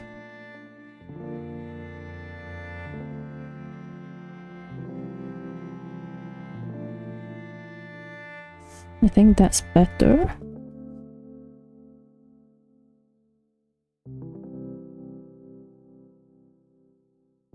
I think we'll be moving the nose and eyes down a little bit more on the looking upwards.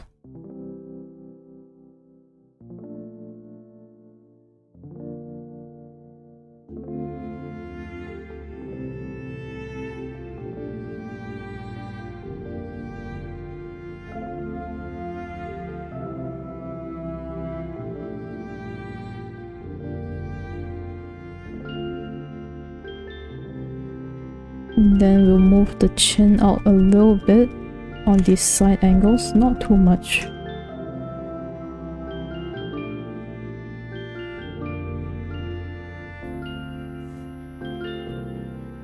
And because the eyes have been moved, we're going to go in and adjust the face shape a little bit more so that it fits the facial feature movements a little bit more.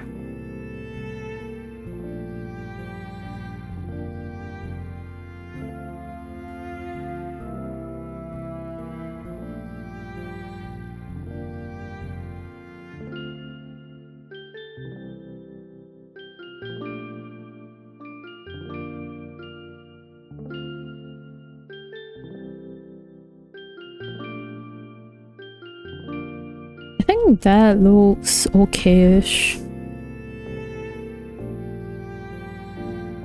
Obviously, it's hard to say for sure when you only have one side of the eyes.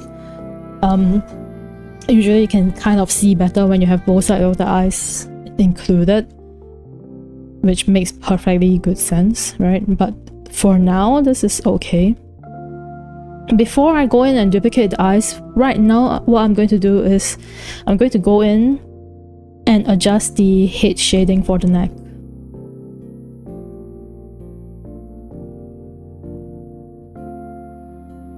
Because this is just a minor adjustment, it's not going to take a long time. So what I'm going to do is, for the angle, I'm going to pull it in a little bit. Same for this side, I'm going to pull it in a little bit. Okay. And I'm going to drag this part in a little bit more. Okay, so angle XY. Now the Y part, so we will want this shading to be squished in, I would say. Not too much. Squish in a little bit. And then for this part to be dragged out a little bit. I would say something like that works fine for me.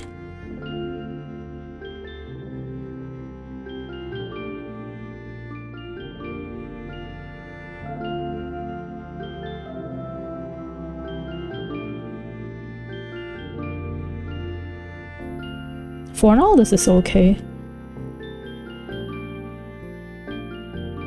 So how we're going to flip the eyes is I'm going to click on the empty part of the canvas. Okay, make sure you're not selecting anything.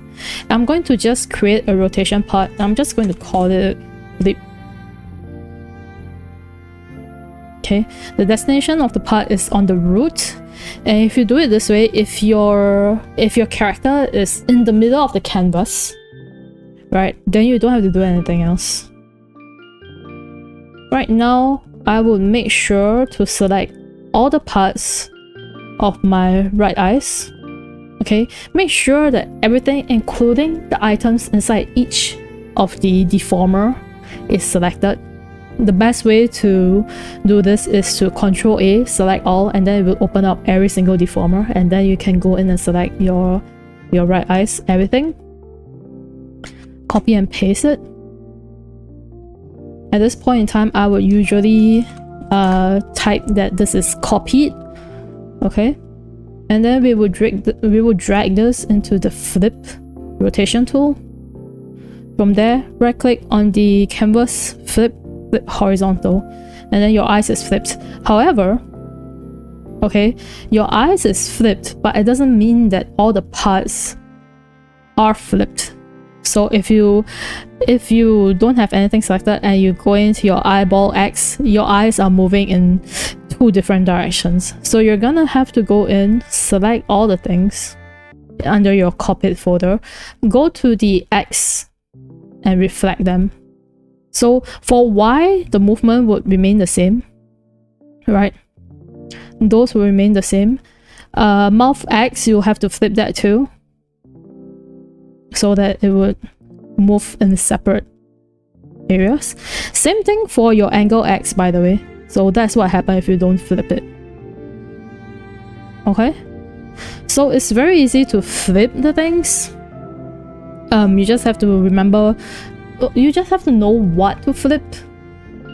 And obviously, like I said, you're gonna have to recreate every single physics parameter for your left eye. Name it accordingly, of course. And right now we're going to I have everything inside the folder selected, so I'm going to first shift the right eye blinking and all that into the left eyes. So don't select your usual right eyes, the one that's not copied. Remember to select everything that's under the copied folder. Okay, and then you're gonna have to go inside to like the IR open, IR small, change it to IL open and IL small. Okay, do that for your eyebrows as well. do that for your brow form. For brow form, I think you have to do it by... Alright, because I didn't change the L form into a blend shape, so remember to do that. If you're using blend shape, remember to do that. Then you can change it. Okay, now you're gonna have to go into every single one of this. I'm gonna go in, duplicate it, and I'm going to rename it one by one, so that I know what I have shifted and what I have not.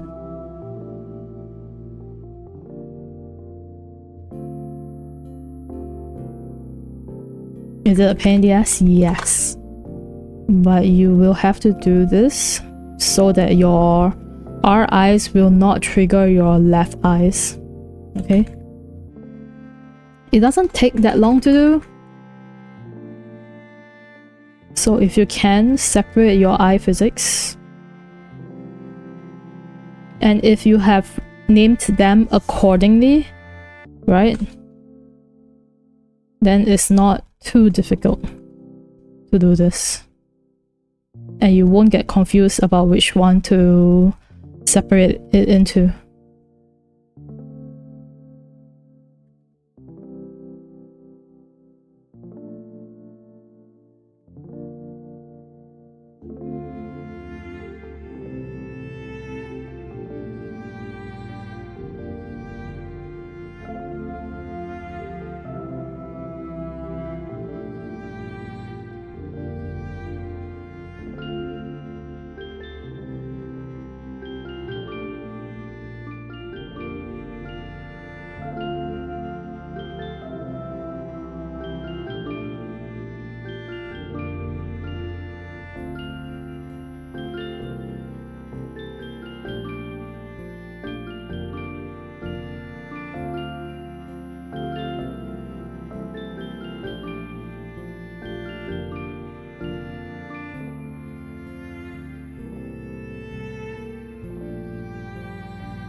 So a little bit of tedious work in terms of having to duplicate and change your parameters.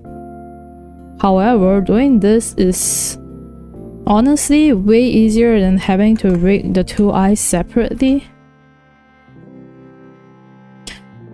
Also for my art style, it's a little bit easier to do this kind of duplication and flip, because the way that I draw the highlights is even if you flip it, it looks the same, right? If you have an artist who draw highlights when the two eyes, the highlights look different, then make sure you can still flip the rest of the eyes completely fine.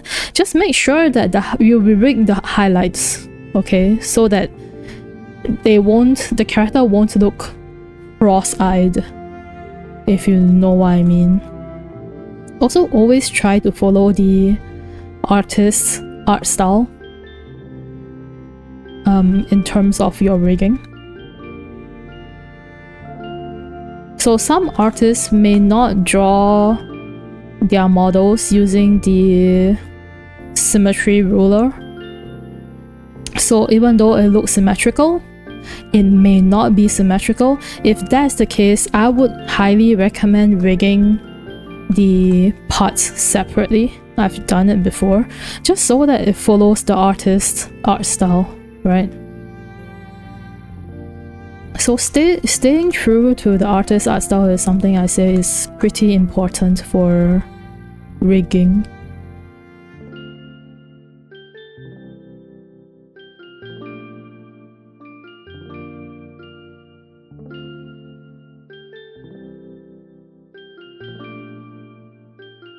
If there are parts that you are not able to rig properly because of some art issue, then always communicate with your commissioner or whoever you're helping to rig the model for. Ask them if they could contact their artist to edit certain parts for you, etc. Or if you yourself are an artist and you know how to edit certain parts, then make sure that the commissioner and their artists are okay with you editing over the art file. Not changing everything, but editing over the art file so that you can allow it to move better. Okay, so now that we have separated all of the right eyes from the left eyes, right, we want to make it so that the left eyes have the physics just like the right eyes. So what you're gonna do is you're gonna click on duplicate while in the right eyes group, which probably the only group you have if you're following along. So duplicate it, rename it to left eyes. Under the IR open and IL smile, edit those to the left side. So from right side, edit to left side. Now it will copy all of the output settings of the right eyes, and what you're gonna do is you're gonna go in on the very first one, output, change it to the left, and because you have named your files accordingly correctly, it should be able to help you change everything from the right to the left. Okay? And now everything should work fine. I did realize that I forgot to flip some of the things. So for example, I did not flip the global physics 2 because this is moving left and right. Okay, you're gonna have to reflect it so that it moves in the correct area, as well as the, I would say the shards too, you'll have to reflect that as well. And then top highlight 2, physics 2, reflect that as well.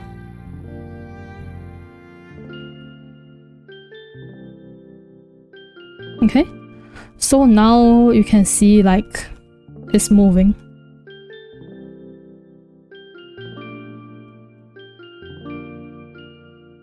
Alright, and nothing is how do you say this? Nothing is moving in the mirrored fashion, so it doesn't look like off or anything. Okay, so now you have the right eyes and left eyes. So now we're going to add one called the face X because you have rigged in the augmentation for your angle X. Now for this, I have to let you know, I did follow like the way that I rigged my angles using physics and stuff. I did follow a tutorial, so this is not something that I came out with. Okay, this is something that I followed Sylvia's tutorial. So how they did it, I've done it. So I have this preset called the angles, and basically it has like this is not it, that's not it, this is my own thing. So for face angles, you would want to keep it as angle X, I believe. Just angle X position, and the effectiveness you can put it as like 80, 90, 100. I think it's all okay. I usually would add, we don't have it yet, but I usually would add a little bit of angle Z for characteristics. Okay, not angle. I'm gonna put this at 90. I'm gonna change the angle to position at 10, so it makes a total of 100. And we're gonna add in, alright, pendulum. I forgot about that. So for this, give me a second. I followed a tutorial for this, so I'm going to have to go back and check what I did for that. Right, so we're gonna go back to the latest rig I've done, which is like this girl.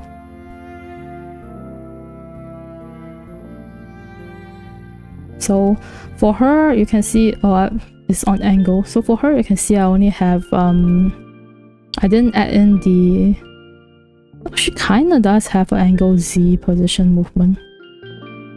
Right, so this is something that I learned from Syunthia. So just letting you know, okay, this is not something I've done by myself, which using tutorial is always helpful, I would say.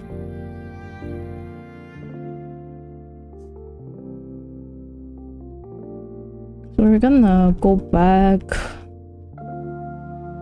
Okay, so I was using angle, so I was wrong, right?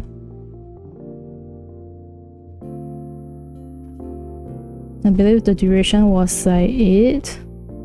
Shaking was around this.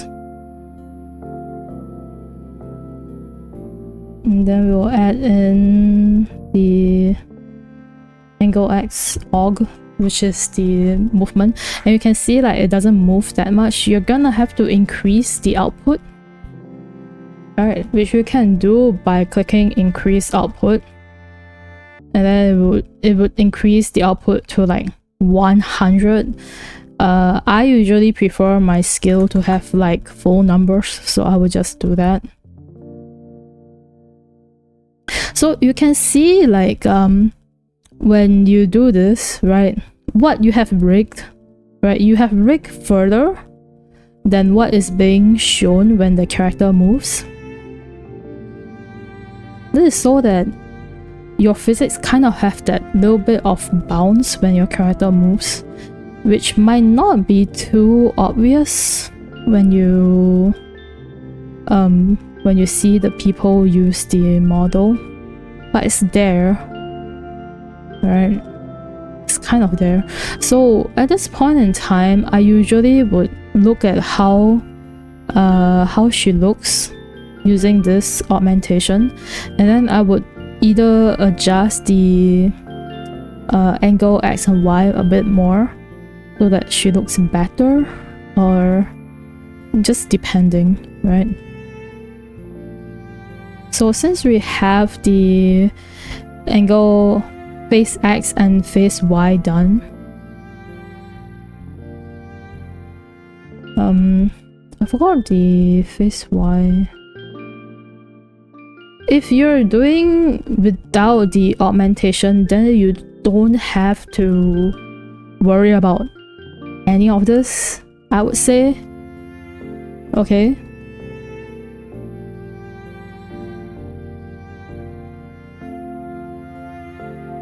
If you're just doing normal rigging, then you'll never have to add the physics to these parts. But I think recently, more and more people prefer to rig with like the physics movement because you can add a lot more things to it.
So her head is like moving now.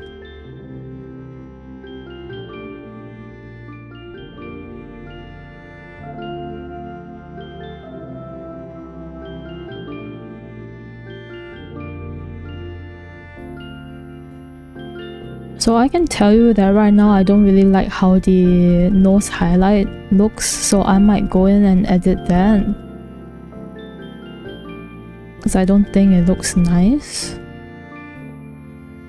Right, and then I think I might squish the face a bit more when she's turning.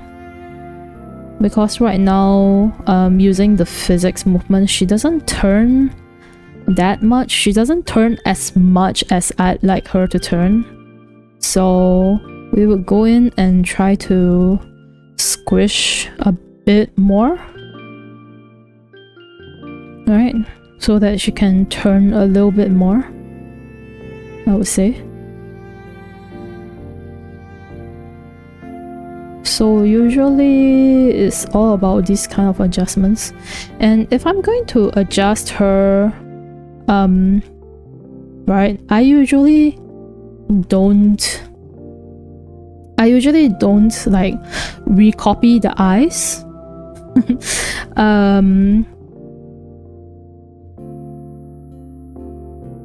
Wait a second. What happened to her smile?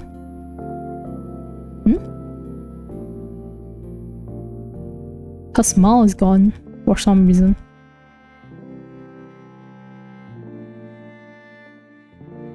Wow, how odd. Oh, I guess I'm gonna have to recopy the eyes then, because it's like the smile is not there, so we're gonna have to redo that. But it's fine. Sometimes things happen. I might have clicked something I wasn't supposed to click and that happened. But it's fine. Okay, for now, I want to adjust the face a bit more. So first of all, I don't like how the nose highlight looks. So we're gonna go in and adjust that, which what I'm going to do is I'm going to remove their keyform at the default point, which is 0.0. And then we're gonna re-add them in. And from there, I'm just going to adjust it. Do very simple adjustments.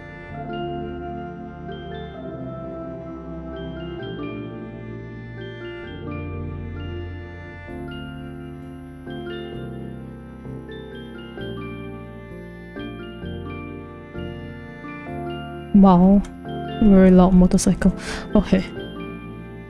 So we're gonna do something like this, which is the usual method of my rigging. Okay, if I don't like how the highlight looks a certain way, I usually just rig it this way, the simple way. Just make sure the highlight kind of follows the same line as your nose line, and it should look pretty okay-ish, I would say.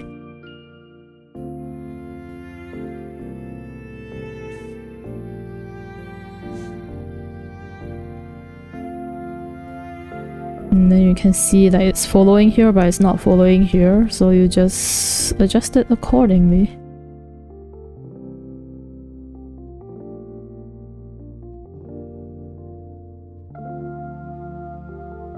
Same thing, forward looking down, I would stretch it upwards a little bit.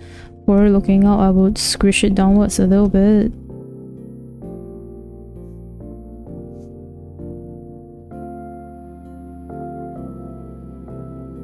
Okay, then I would further edit this because I still don't like the shape of the highlight, so I would further edit that.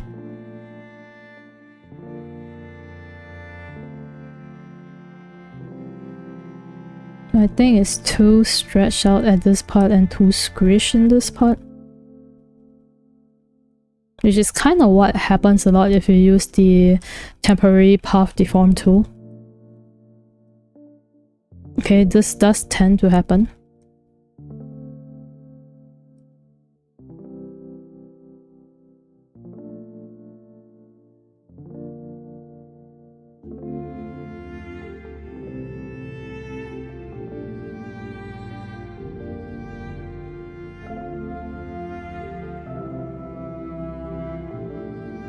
I think that looks a little bit better, but just like what I've said just now, I wanted to look to the side more, and right now she's not really looking too much to the side, so we're gonna have to fix that. But first of all, I think I'm going to rig in the blush because I've been hiding that the whole time. And especially for like my art, I prefer my characters to have the blush on even a little bit by default. I'm gonna do a blush angle. It's Y. And we are going to put the blush underneath the head angle XY. But we're going to use the normal angle XY to its own angle XY to adjust the position of the blush. And if you're like me and you have copied your eyes, right, you can see like the bottom eyelid, well right now the top eyelid is hidden, but you can see like the bottom eyelid is above the blush. That's because I haven't adjusted the layers yet, right? Because when you copy it, it will copy above all of your layers, so including the eyelids where it's supposed to be underneath the head layers, it's also copied above the, it's all at the top, which means it's at the wrong hierarchy in the folders. Okay, so you will have to adjust that. Just keep that in mind.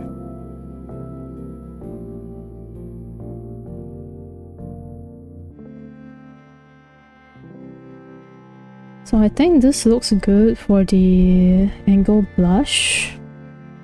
We're gonna reflect it to the other side. Okay. And then for the bottom, make sure you pull the blush down. For the top, make sure you push the blush up. And then her blush is done. Alright. So right now she has the blush. And then if you turn on the cheeks, she has the blush too. But you can see I haven't adjusted the nose blush accordingly, but right now we ignore that because I have not adjusted the nose to what I like yet. So this is being used as a reference, okay? So I'm going to turn on the eyelids for my not copied eye, and I am going to go in and adjust the angles. So right now in the physics movement, her head is not moving as much as I wanted it to, so I'm going to have to go in and squish and move certain parts and squish certain parts more. So first thing I'm gonna do is I'm going to move the position of the nose more. I want the nose to move outwards more. Right? And if you move the nose more, you're also gonna have to move the mouth more.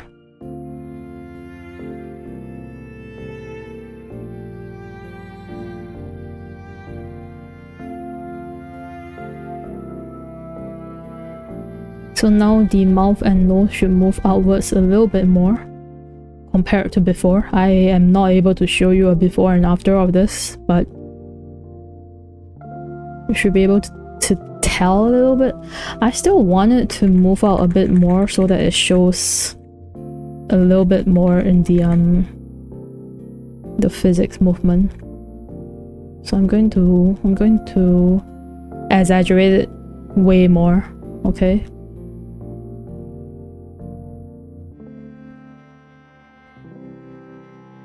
So after I move the nose and mouth more, I'm also going to go in and adjust the head. I think I'm going to create more conversion points. I'm going to move the cheek and chin outwards more. Okay. As well as a little bit of this head here. You're gonna shift this in a little bit here Okay, so now you can see like the eyes is not following the face shape anymore because I have adjusted the face shape, right? So you're gonna have to go back and obviously adjust your eyes.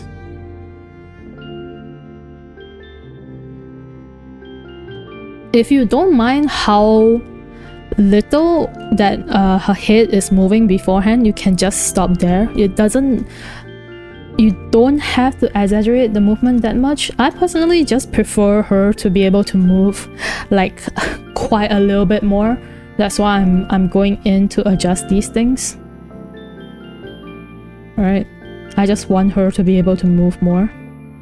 So again, personal preference kind of thing. If you're okay with it, then keep it that way. If you want it more, then, you know, go in and adjust it like what I'm doing.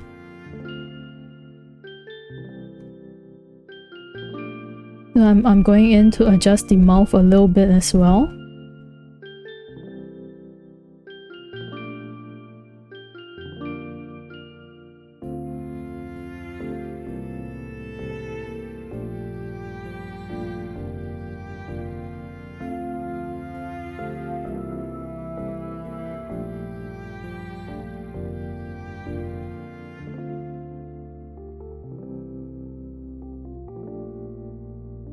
Right now, I'm going to take the blush layer. I'm going to copy it above the lips skin layer. And I'm going to not clip it to the head, but clip it to just the lips. The reason why I do that is because her lips, I've drawn them very big. So if I don't do this, then you will see like there's the lip skin cutting through what is originally supposed to be the blush. Okay, so that's why I will just copy it and stick it up there. Then you won't be able to see the skin cutting through the blush anymore. That's basically it.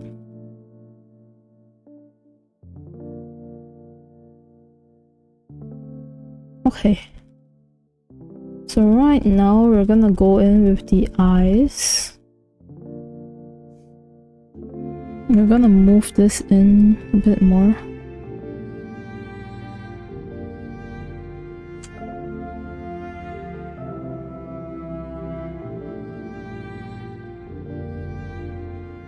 So you can see I had the eyelids clipped to the skin of the head. That's why it's not poking out at the side here. If you don't clip it and you rig like part of the eyelash poking out of the head like this, then it would also just come out of the head, which I have seen happen to some people before. I have seen their rigs having this issue. So if you don't want that to happen to your rigging, right, or your model, then just remember to clip it in and everything will be fine. Okay.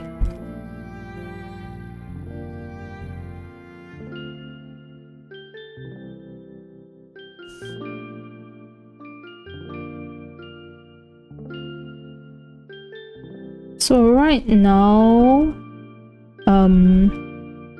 I'm going to once again, because my file have some issue, so I'm going to get rid of my copied right eyes. Oh, I did not delete everything. Okay. Okay, so she's left with one eye again. Which, if you're doing like me and you're copying from the right eye to the left eye, then if you did manage to like do some mistake, it still can be salvaged by, you know, recopying the files. Just make sure that you have to make sure that all the parameters and all that, you flip them and you change them.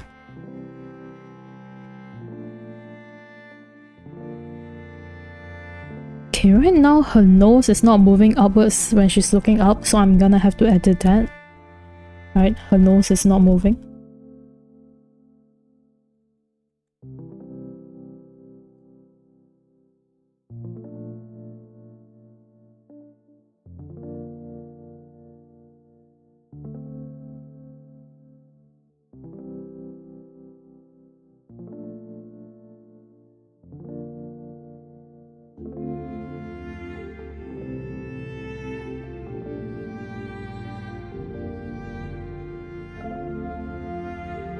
I need to push her nose up more.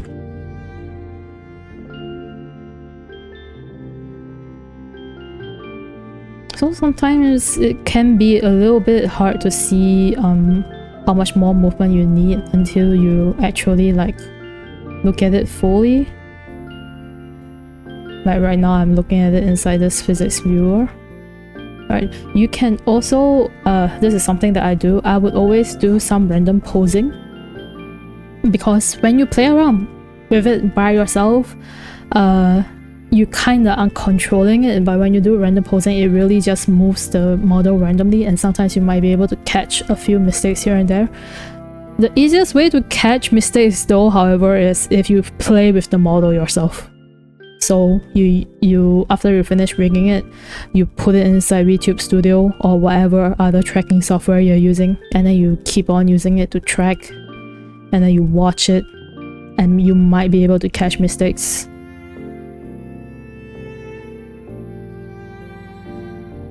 There are times after rigging, like finishing a rig of a model, and then I watch the person stream, and then I catch mistakes after, you know, watching them stream for a bit. So it's things that could happen.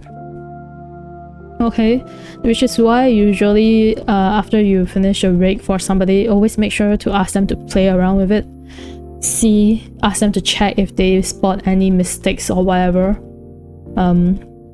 Some riggers allows edit of their rigging even after years. Some riggers only allows, like they will only help you edit your file if it's less than 3 months. So look through the TOS. If you're rigging it by yourself, then you know it's good. You can always go back and change it yourself. Okay? So just keep that in mind. Right now I'm going to copy and... So I forgot to say this just now when I was copying the RIs and flipping it to the left side, is I forgot that if you have hidden layers, okay, that means layers that are not shown, it will not be copied. So you have to either you unhide the layers, copy it, and then flip it to the other side. If not, it will not show up. That's kind of how it works. So I have once again copied this. Again, I'm going to just rename the whole folder, the whole deformer as copied. Put it under my flip rotation that I've made. Flip it over. Okay. And then I'm going to Control A, select all, so that it opens up all the folders. Then I can go back and select all the deformers and layers that I want to, which is all under the copied RI's copied. Okay, and now I'm going to adjust all of the parameters again. Alright, make sure to flip the X movements. So you've seen me do this just now, you're watching it again. Okay, because my things have issues. So now it's basically redoing what we've done just now. Our ring will reflect that. If you remember how you rig your physics, you probably know which one you have to reflect. Glow shots will reflect that.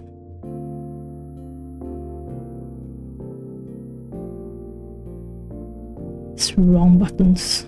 Okay.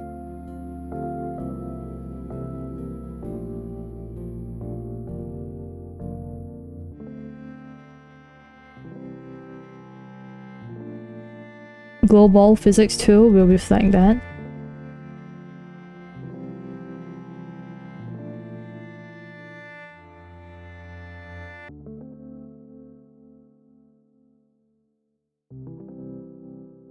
I highlight physics 2 will reflect that.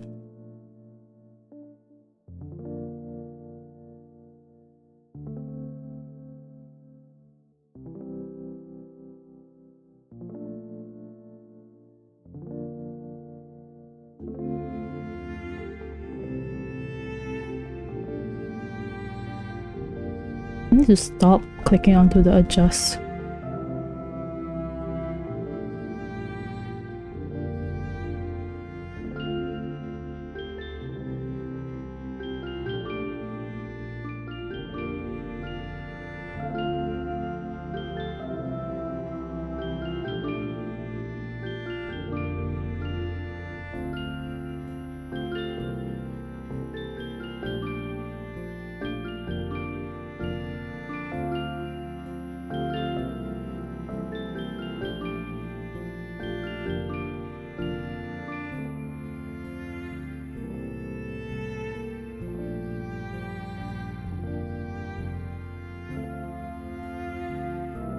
Okay, so now we have reflected and copied everything. You make sure that everything has been reflected properly. One thing, okay, is the dizzy eyes. If you don't flip it again, that means your eyes will be spinning in two different directions, which I usually do not want. So I will make sure to reflect that and move the dizzy eyes inside the iris. That's just a personal preference thing. You could make them rotate in two separate directions, I'm just saying. I prefer that they don't. So now she has her other side of the eyes again. And her head is turning more to what I want it to turn. Alright. Again, I can't show you a before and after, but her head is turning more. So you could make sure that her mouth is looking the way that you want it to look. Right now, I think I might want to drag out this side of the mouth a little bit more. I don't think it looks that great, so we're gonna go in.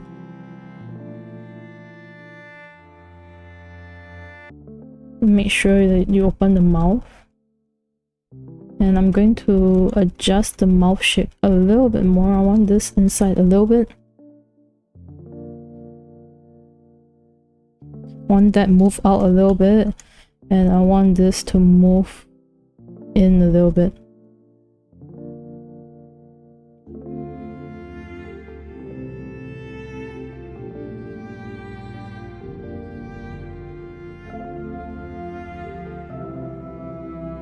So make sure to play around after you rig it, to play around and see if it looks like what you want it to look like. Not just moving it left and right, you also have to move it up and down.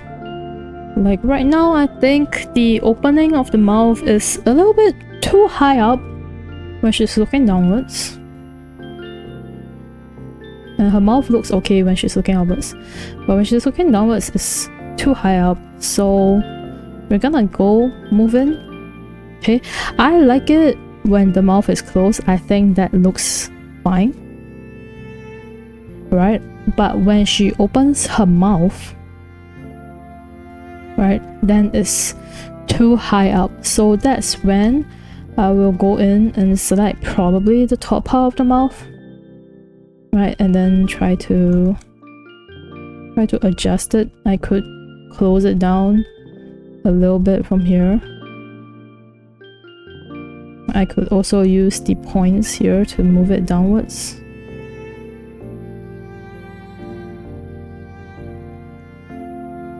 Okay. And then because I shifted the lips downwards, I would also want to move the teeth downwards a little bit. Just so she doesn't look like she has no teeth. Oh, that's the wrong one. I have been moving. Okay.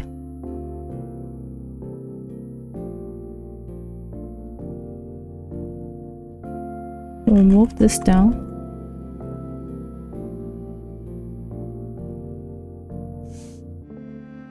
And now I'll go back in, go back to angle Y and see. I think this looks better.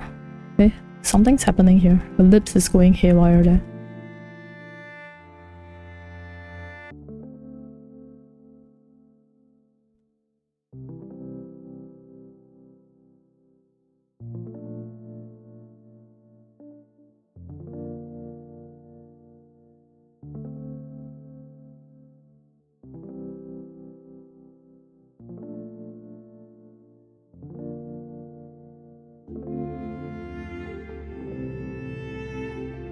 Okay, so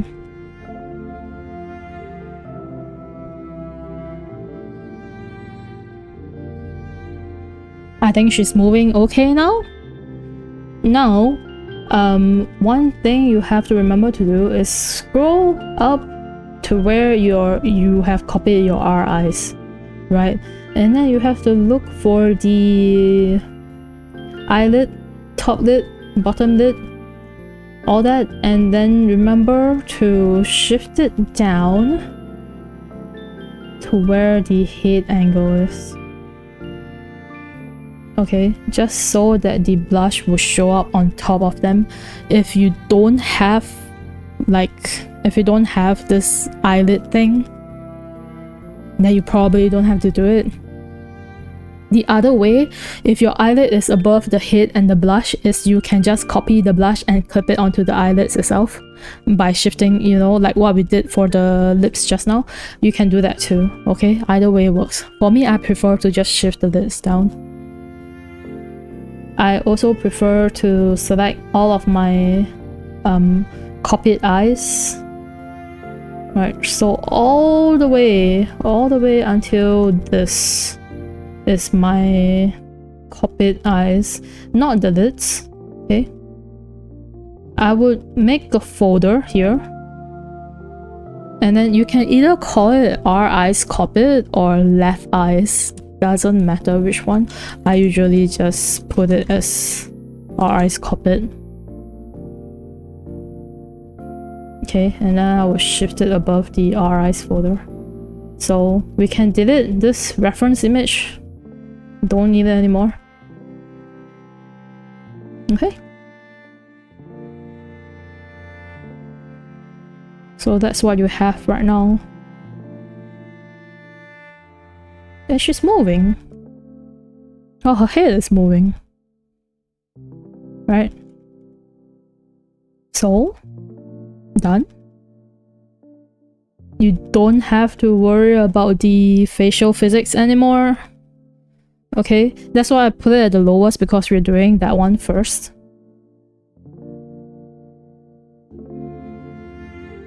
You don't have to worry about that anymore.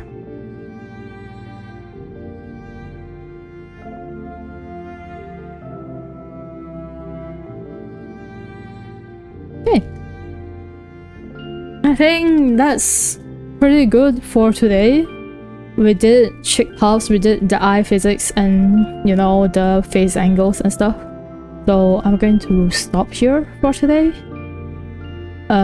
You can probably find the video on my art YouTube, and I will make a highlight of it on Twitch. So if you need to come back and rewatch it whenever, it'll be there. Alright. I will end here for today. We'll continue on next time. It will be more of the face angles. We need to do the face angles for the ears and then the hair. Okay, so we'll continue on with that next time. So good luck following until this step. I'll see you next time. Bye bye.